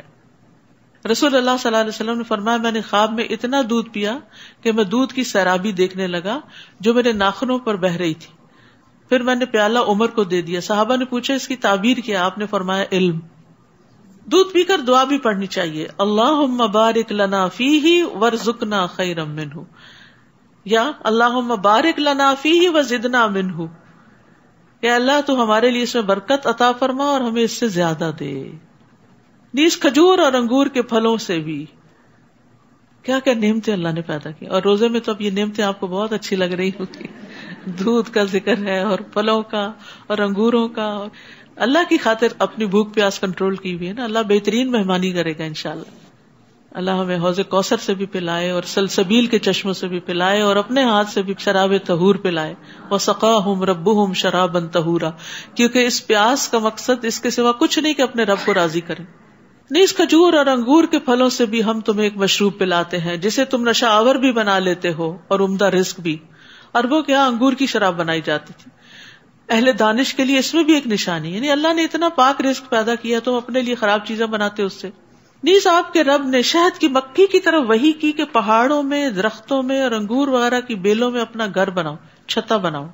پھر ہر قسم کے پھل سے اس کا رس چوسو اور اپنے رب کی ہموار کردہ راہوں پر چلتی رہو. ان مکھیوں کے پیٹ سے مختلف رنگوں کا مشروب شہد نکلتا ہے جس میں لوگوں کے لیے شفا ہے. یقیناً اس میں ایک نشانی بھی ہے ان لوگوں کے لیے جو غور و فکر کرتے ہیں. یاد رکھیے 1 پاؤنڈ شہد بنانے کے لیے شہد کی مکھی جو ہے 55,000 میل اڑتی ہے، 55,000 مائلز فلائی کرتی ہے، تب جا کر وہ 1 پاؤنڈ شہد بنتا ہے. اور ہم شہد کے استعمال میں بعض اوقات بڑی زیادتی کرتے ہیں. چمچ سے لگا ہے تو اس کو چاٹنے کی بجائے ایسے ہی دھونے کے لیے پھینک دیتے ہیں، یا ڈالتے ہوئے اگر کچھ گر گیا ہے تو اٹھاتے نہیں. مکھی کی بیچاری کی جان چلی گئی محنت کر کر کے، اور ہم نے اتنی بھی قدردانی نہیں کی. اور یہ سارا پروسیس یہاں بتا دیا گیا کہ مکھی پھولوں میں سے رس نکالتی ہے، پھر اپنے چھتے تک لے کے جاتی ہے، پھر وہ چھتے میں رہنے والی مکھیوں کو دیتی ہے وہ رس، جو اسے ایک دوسرے کو ٹرانسفر کرتی رہتی ہیں جب تک کہ رطوبت جو ہے 70% سے 20% نہ ہو جائے. اور اس طرح وہ رس جو ہے وہ ٹرانسفارم ہوتا ہوتا شہد بن جاتا ہے. اور مکھی اپنے وزن جتنا بوجھ اٹھا لیتی، جبکہ آج بڑے سے بڑا جہاز اپنے وزن کا صرف 1/4 اٹھا سکتا ہے. اور ہم اپنے وزن کا کتنا اٹھا سکتے؟ جتنا ہمارا وزن ہے آپ سب کو پتہ ہی ہوگا، یا ڈر کے مارے نہیں کیا ہوگا، کیا اتنا بوجھ ہم اٹھا لیتے ہیں؟ ہم اتنا بوجھ نہیں اٹھا سکتے. بچہ ذرا سا بڑا ہو جائے تو ہم کہتے ہیں اب نہیں اٹھایا جاتا، اس کو پرام میں ڈالو. تو یہ ایک مکھی کتنی محنت کرتی، اور اس میں بے شمار سبق ہے، اور کتنی آرگنائزڈ وے میں، اور کس طرح پھر بہترین مشروب کے اس میں شفا رکھ دی گئی. بعض کے خیال میں ہر بیماری کے لیے، اور بعض کے خیال میں مخصوص بیماریوں کے لیے شفا ہے، ہر بیماری کے لیے نہیں ہے. لیکن بہرحال ایک مفید ڈرنک ہے جس کو پانی میں یا دودھ میں یا دوسرے غذاؤں کے ساتھ ملا کے استعمال کیا جا سکتا ہے، اور مرہم بھی ہے لگانے کے لیے، آئنٹمنٹ کی طرح بھی کام کرتی ہے. رسول اللہ صلی اللہ علیہ وسلم نے فرمایا 3 چیزوں میں شفا ہے: حجامہ کروانے میں یعنی سنگی لگوانے میں، شہد پینے میں، اور آگ سے داغنے میں، مگر میں اپنی امت کو آگ سے داغنے سے منع کرتا ہوں. تو گویا یہ ایک بہترین دوا بھی ہے. یہاں فرمایا ان فی ذلک لآیۃ لقوم یتفکرون، اس میں یعنی شہد کی مکھی میں اس قوم کے لیے جو غور و فکر کرتی بڑی نشانی ہے. اب دیکھیے کہ اللہ تعالیٰ مکھی کو کہتے ہیں اب یہ کرو، اب یہ کرو، اب یہ کرو، وہ سب کچھ کرتی ہے. کس کے لیے کرتی ہے بتائیے ذرا؟ اپنے لیے. وہ خود تو نہیں کھاتی، اس کو ہمیں دیتی ہے، ہمارے لیے تیار کرتی. فری ورکرز ہیں. اگر آپ نیچرل ہنی لیں، آپ کو کچھ بھی نہیں جاتا اس میں، وہ کہیں سے آتی ہیں بنا کے چلی جاتی ہیں اور آپ اتار کے مزے کرتے ہیں. کس نے یہ نعمت بخشی؟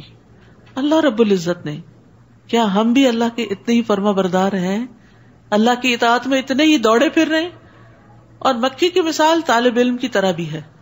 طالب علم بھی علم کے لیے سفر کرتا ہے، بھاگا دوڑا پھرتا ہے، اور پھر جگہ جگہ سے علم حاصل کرتا ہے، پھر اس کو آگے ٹرانسفارم کرتا ہے اور پھر اسے دینے کے قابل ہو جاتا ہے. رسول اللہ صلی اللہ علیہ وسلم نے فرمایا مومن کی مثال شہد کی مکھی کی طرح ہے جو صرف پاک چیز کھاتی ہے اور پاکیزہ پھل دیتی ہے. اگر غلطی سے کسی غلط چیز کا رس وہ کھا لے تو دوسری مکھیاں اس کو مار ڈالتی ہیں، اندر ہی نہیں آنے دیا جاتا اس کو.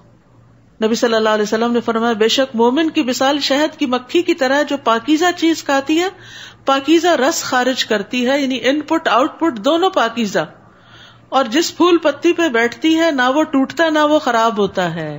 سبحان اللہ. یہ طریقہ سکھا دیا گیا کہ مومن نے دنیا میں مختلف چیزوں کو کس طرح ہینڈل کرنا ہے، کس طرح اس سے استعمال کرنا ہے، اور ہم کس طرح ریسورسز کو ابیوز کر رہے ہیں.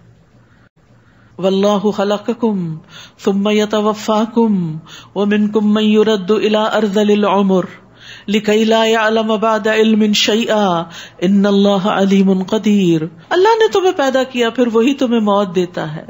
جب موت آتی ہے تو کوئی بچا نہیں سکتا، خواہ تم بالکل ہیلدی ہو، فرشتہ آئے گا روح لے کے چلا جائے گا. اور تم میں سے کچھ لوگوں کو رذیل ترین عمر تک پہنچا دیا جاتا ہے، انتہائی بڑھاپا، تاکہ سب کچھ جاننے کے بعد کچھ نہ جانے. اور بڑھاپے میں اگر اور کوئی تکلیف نہ بھی ہو تو جو بھولنے والی بیماری لگ جاتی ہے، سارا علم دھرا کا دھرا رہ جاتا ہے. انسان کی ڈگریاں دیوار پہ سجائی ہوئی ہوتی ہیں اور انسان نیچے بیڈ ریڈن ہوتا ہے اور اس کو نہیں پتا ہوتا کہ سامنے والا کون ہے. شاید آپ کی زندگی میں بھی ایسے لوگوں سے انٹریکشن ہوا ہو کہ جو بہت علم والے ہوں لیکن آخری عمر میں پہنچ کر ان کو اپنے بچوں کی بھی پہچان نہیں رہی. رحم آتا ہے. اگر والدین میں سے کوئی اس حال میں ہو تو قل رب ارحمہما کما ربیانی صغیرا. ایسے مریضوں کے لیے بس اللہ سے رحم مانگنا چاہیے، کیونکہ اکثر لوگ پوچھتے ہیں کیا دعا پڑھیں ان کے لیے. رحمت کی دعا کریں کہ جو چیز ان کے حق میں بہتر ہے وہ ہو. بلا شبہ اللہ تعالیٰ سب کچھ جاننے والا اور قدرت والا ہے. نیز اللہ نے تمہیں رزق کے معاملے میں ایک کو دوسرے پہ فضیلت دے رکھی. یہ اللہ کی تقسیم ہے، کوئی ہم سے اوپر ہے کوئی نیچے ہے، تو اس پہ ناراض نہیں ہونا چاہیے، جلنا کوڑنا نہیں چاہیے. بہن بھائیوں میں بڑا فرق واقع ہو جاتا ہے بعض اوقات، پھر اس بنا پہ آپس کے تعلقات میں بڑی کشیدگی پیدا ہو جاتی. پھر جن لوگوں کو رزق زیادہ دیا گیا وہ ایسے تو نہیں جو زائد رزق کو اپنے غلاموں کی طرف لوٹا دیں کہ ایکسٹرا کسی اور کو دے دیں کہ آقا و غلام سب رزق میں برابر ہو جائیں. کیا پھر وہ اللہ کی نعمتوں کا انکار کرتے ہیں؟ کیا وہ یہ سمجھتے کہ اللہ نے اپنے اختیارات کچھ مخلوق کو دے دیے؟ اللہ نے تمہارے لیے تمہیں میں سے بیویاں بنائی. کتنی نعمتوں کا ذکر، گنتے ہی چلے جائیں. اور تمہاری بیویوں سے تمہارے لیے بیٹے اور پوتے بنائے. یا بیویوں کی قدر بھی بتائے گی کہ ان سے تمہیں یہ نعمتیں ملی. بعض اوقات لوگ کیا کرتے ہیں، بیوی کو تو جوتی کی نوک پہ رکھتے ہیں، جب چاہا ٹھکرا دیا، جب چاہا ذلیل کر دیا، جب چاہا ڈانٹ ڈپٹ کر دیا، اور اپنے بچوں سے بڑا پیار ہوتا ہے، اور پھر اگر ان کے آگے بچے ہو جائے تو ان سے تو اور بھی پیار ہو جاتا ہے. لیکن جو سبب بنی ہے اس کی کوئی عزت نہیں. کس قدر ظلم کی بات ہے. تو اللہ سبحانہ وتعالیٰ یہ بھی تو کہہ سکتے تھے کہ اللہ نے تمہیں بیٹے اور پوتے دیے. کیا فرمایا؟ وَجَعَلَ لَكُم مِّنْ أَزْوَاجِكُم بَنِينَ وَحَفَدًا وَرَزَقَكُم مِّنَ الطَّيِّبَاتِ، اور تمہیں پاکیزہ چیزوں کا رزق عطا کیا. کیا پھر وہ باطل معبودوں پر یقین رکھتے ہیں اور اللہ کی نعمتوں کا انکار کرتے ہیں؟ اللہ کے سوا وہ جن چیزوں کو پوجتے ہیں وہ آسمانوں اور زمین سے انہیں رزق مہیا کرنے کا کچھ اختیار نہیں رکھتی، اور نہ ہی وہ یہ کام کر سکتی ہیں. فَلَا تَضْرِبُوا لِلَّهِ الْأَمْثَالَ، اللہ کے لیے مثالیں مت بیان کرو، اللہ جانتا ہے اور تم نہیں جانتے. اللہ ایک مثال بیان کرتا ہے.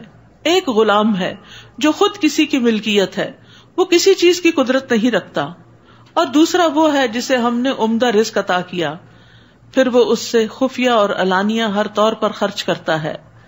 کیا یہ دونوں برابر ہو سکتے ہیں؟ نہیں. اللہ سب کچھ دینے والا ہے اور ہم دوسروں کی طرف دیکھتے ہیں.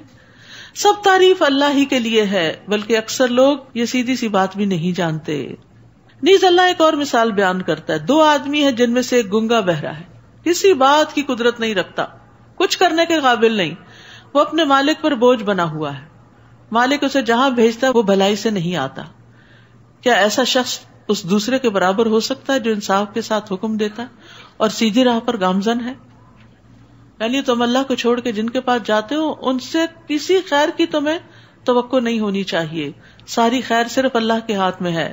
آسمانوں اور زمین کے پوشیدہ حقائق کا علم تو اللہ ہی کو ہے، اور قیامت کا سلسلہ یوں ہوگا جیسے آنکھ کی جھپک، بلنک کا فنائے، بس اتنی دیر میں قیامت آ جائے گی.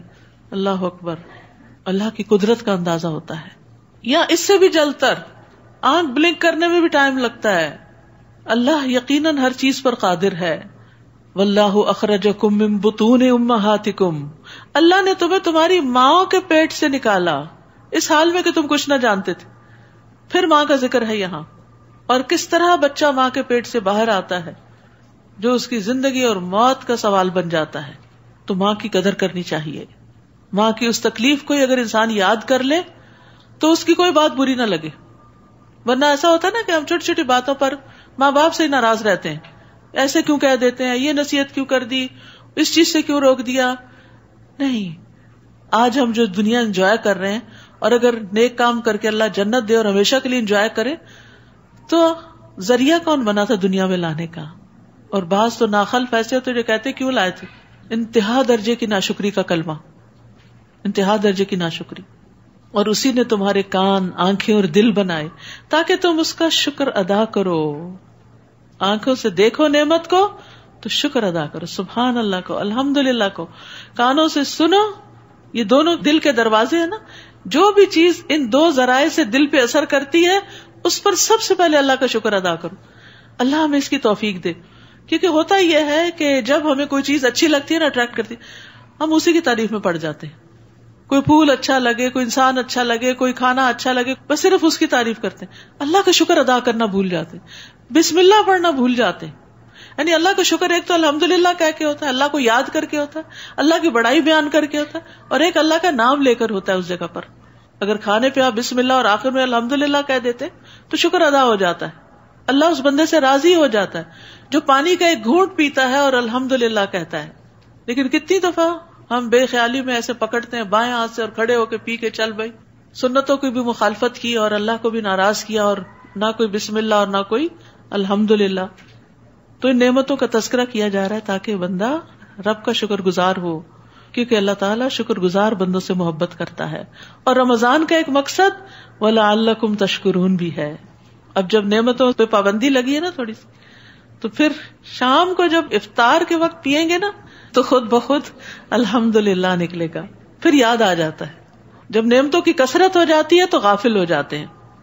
پھر پرندوں کی بات کی گئی. کیا انہوں نے پرندوں کو نہیں دیکھا کہ آسمانی فضا میں کیسے مسخر ہیں؟ انہیں اللہ ہی تھامے ہوئے ہے.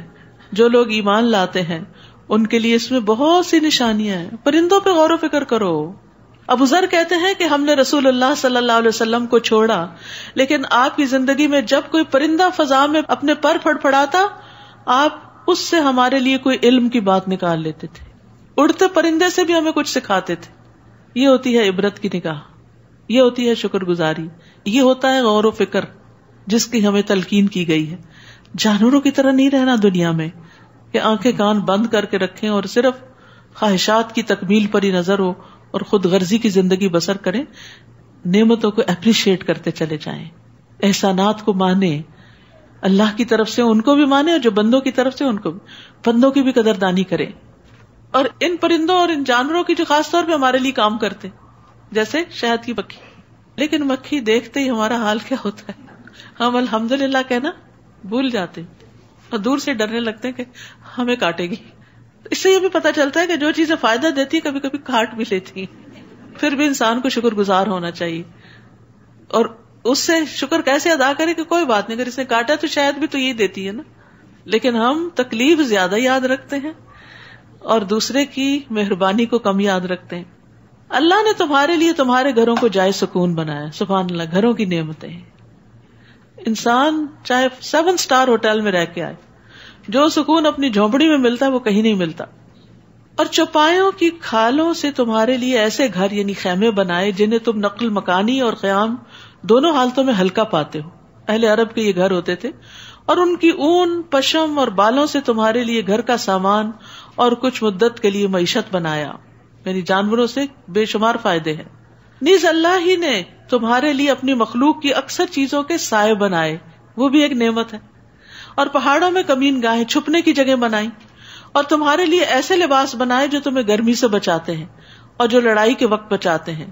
اللہ اسی طرح تم پر اپنی نعمتیں پوری کرتا ہے تاکہ تم فرما بردار بنو. نعمتیں تو استعمال کرنی ہی ہیں، استعمال کرنا ان کو اپریشیٹ کرنا ہے، ضائع کرنا اپریشیٹ کرنا نہیں ہے. لیکن ساتھ شعوری طور پر بھی اس کے بندے بن جاؤ. فَإِن تَوَلَّوْا، پھر اگر یہ لوگ منہ موڑتے ہیں تو اے نبی آپ پر تو بالوضاحت پیغام پہنچا دینے کی ہی ذمہ داری ہے. یعرفون نعمت اللہ ثم ینکرونها واکثرهم الکافرون، وہ اللہ کی نعمتوں کو پہچانتے بھی ہیں مگر پھر اس کا انکار کر دیتے ہیں اور ان میں سے اکثر ناشکرے ہیں، اکثریت. اور جس دن ہم ہر امت میں سے ایک گواہ کھڑا کریں گے تو پھر کافروں کو نہ تو عذر پیش کرنے کی اجازت دی جائے گی اور نہ ہی توبہ کا موقع دیا جائے گا. اور جب ظالم لوگ عذاب دیکھ لیں گے تو پھر ان کے عذاب میں تخفیف نہیں کی جائے گی اور نہ ہی انہیں مہلت دی جائے گی. اور جو مشرکین اپنے شریکوں کو دیکھیں گے تو کہیں گے اے ہمارے رب، یہ ہیں ہمارے خود ساختہ شریک جنہیں ہم تجھے چھوڑ کر پکارا کرتے تھے. اس پر وہ شریک انہیں صاف جواب دے دیں گے کہ یقیناً تم جھوٹے ہو، ہم نے تمہیں اپنی عبادت کے لیے کب کہا تھا.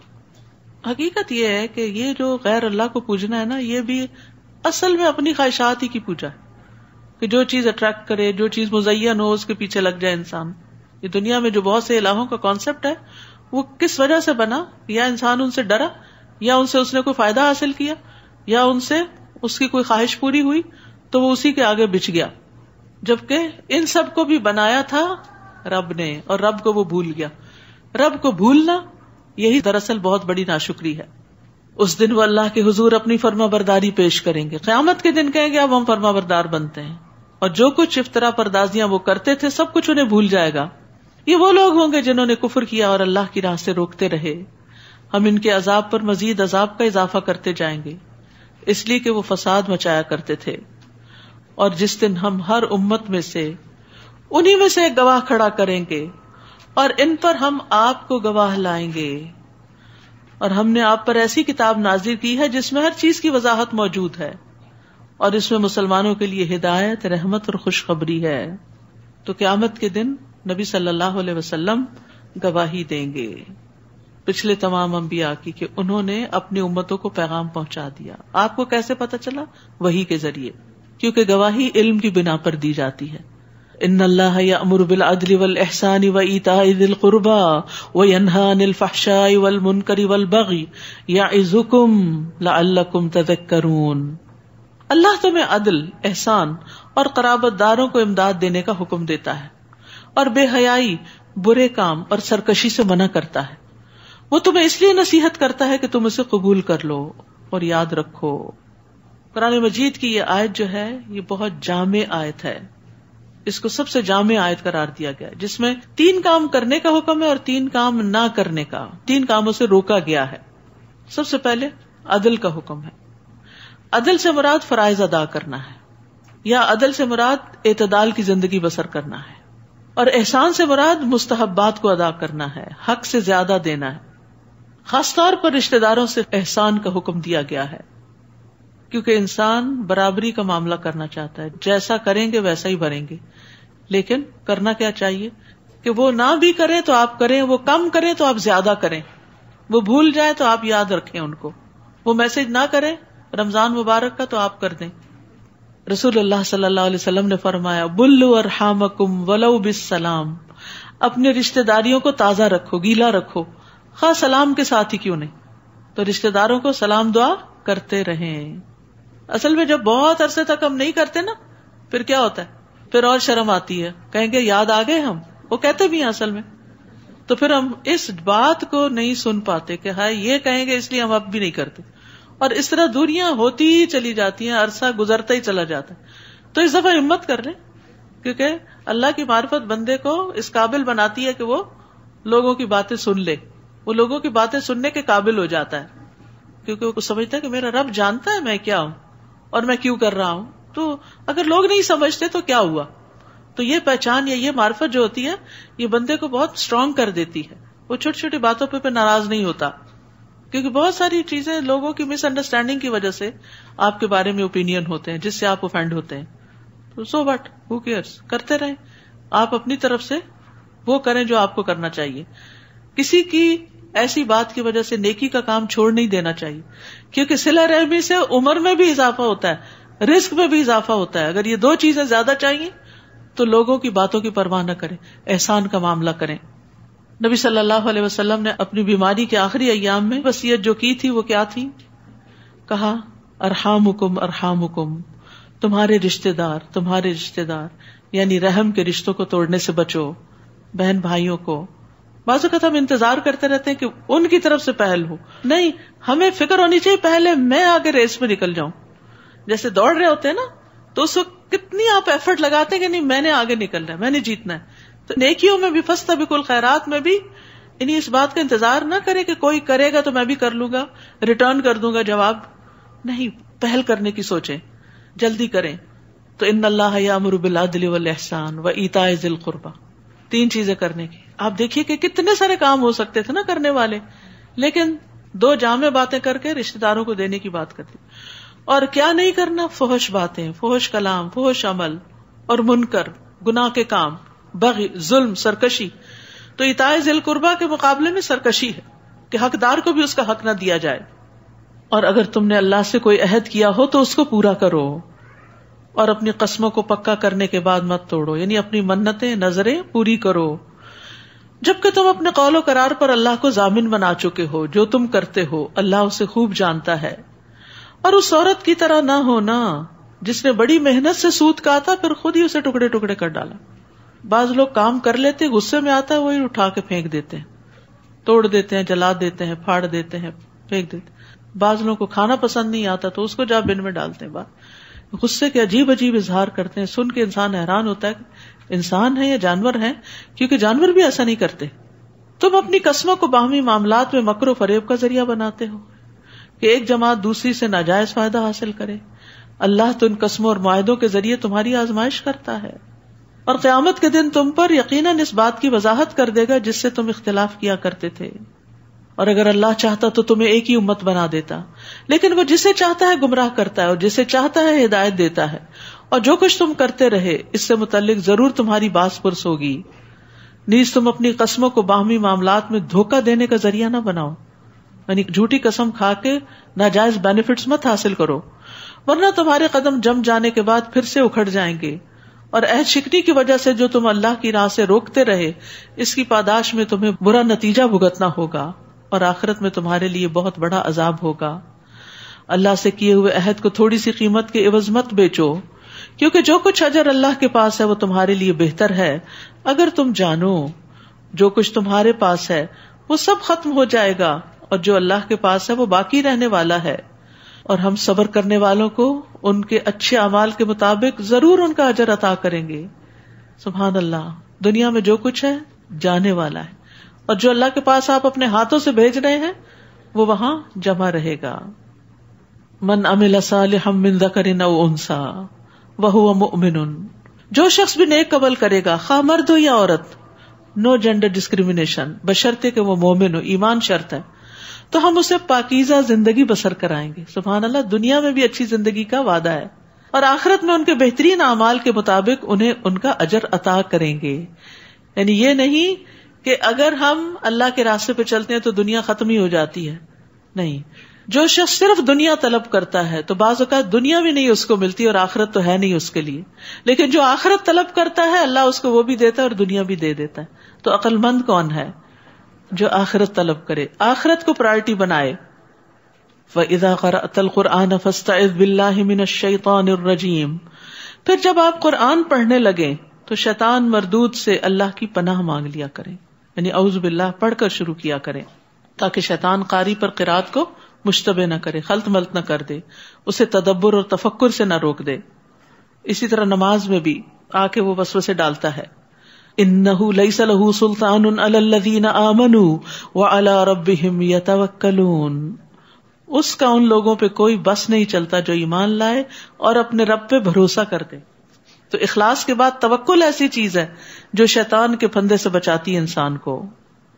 تو شیطان کا زور ایسے لوگوں پہ نہیں چلتا، اس کا بس تو صرف انہی لوگوں پہ چلتا ہے جو اسے اپنا سرپرست بناتے ہیں، اور ایسے ہی لوگ اللہ کے شریک بناتے ہیں. اور جب ہم ایک آیت کی بجائے دوسری آیت تبدیل کر کے نازل کرتے ہیں، اور اللہ جو کچھ نازل فرماتا ہے اس کی مصلحت کو خوب جانتا ہے، تو یہ لوگ کہنے لگتے ہیں کہ تم تو اپنے پاس سے بنا لائے ہو. الزام.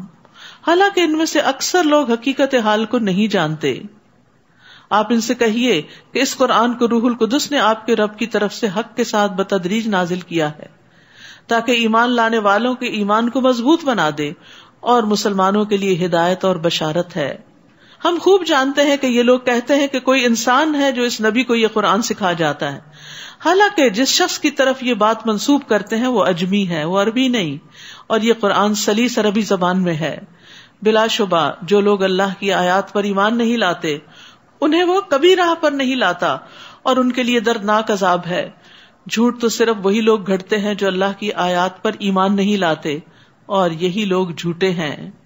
جس شخص نے ایمان لانے کے بعد اللہ سے کفر کیا، الا یہ کہ وہ مجبور کر دیا جائے اور اس کا دل ایمان پر مطمئن ہو تو یہ معاف ہے. یعنی بہت تکلیف میں گر جائے تو اپنی زبان سے کوئی بات نکال دے جس پر اس کا دل راضی نہ ہو تو اس کی معافی ہے. مگر جس نے برضا اور رغبت کفر قبول کیا تو ایسے لوگوں پر اللہ کا غضب ہے اور انہی کے لیے بہت بڑا عذاب ہے.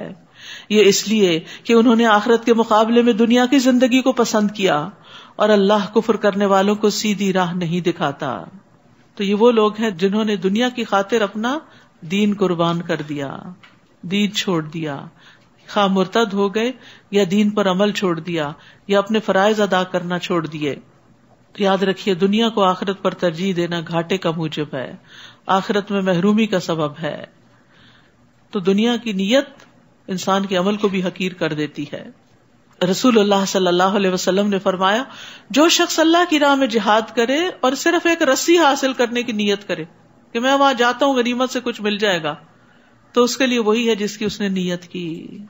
یعنی دین کا کام کر کے پھر دنیا کے حقیر چھوٹے چھوٹے فائدوں کی توقع رکھنا اور اس کا انتظار کرنا، یہ سراسر خسارے کی بات ہے. اولئک الذین طبع اللہ علی قلوبہم وسمعہم وابصارہم واولئک ھم الغافلون. یہی لوگ ہیں جن کے دلوں، کانوں اور آنکھوں پر اللہ نے مہر لگا دی ہے. استغفر اللہ. یہ کیا چیز ہوتی ہے؟ یہ دنیا کی محبت ہوتی ہے جو انسان کو اندھا کر دیتی ہے اور انسان اپنی آخرت کے فائدے کو بھول جاتا ہے. اور یہی لوگ غفلت میں پڑے ہوئے ہیں. یعنی شیطان کا وار کیا ہوتا ہے؟ نیکی کے کام سے انسان کو پیچھے ہٹاتا ہے، اسے غافل کرتا ہے، پھر اسے دنیا کا کوئی کام سجاتا ہے، پھر اس میں اس کی رغبت دلاتا ہے، پھر اس میں اس کو فائدے بتاتا ہے، پھر انسان اس میں اتنا پڑ جاتا ہے کہ دین سے کوسوں دور نکل جاتا ہے، اور اس طرح انسان دنیا کو ہی اپنا محور و مقصد بنا لیتا ہے.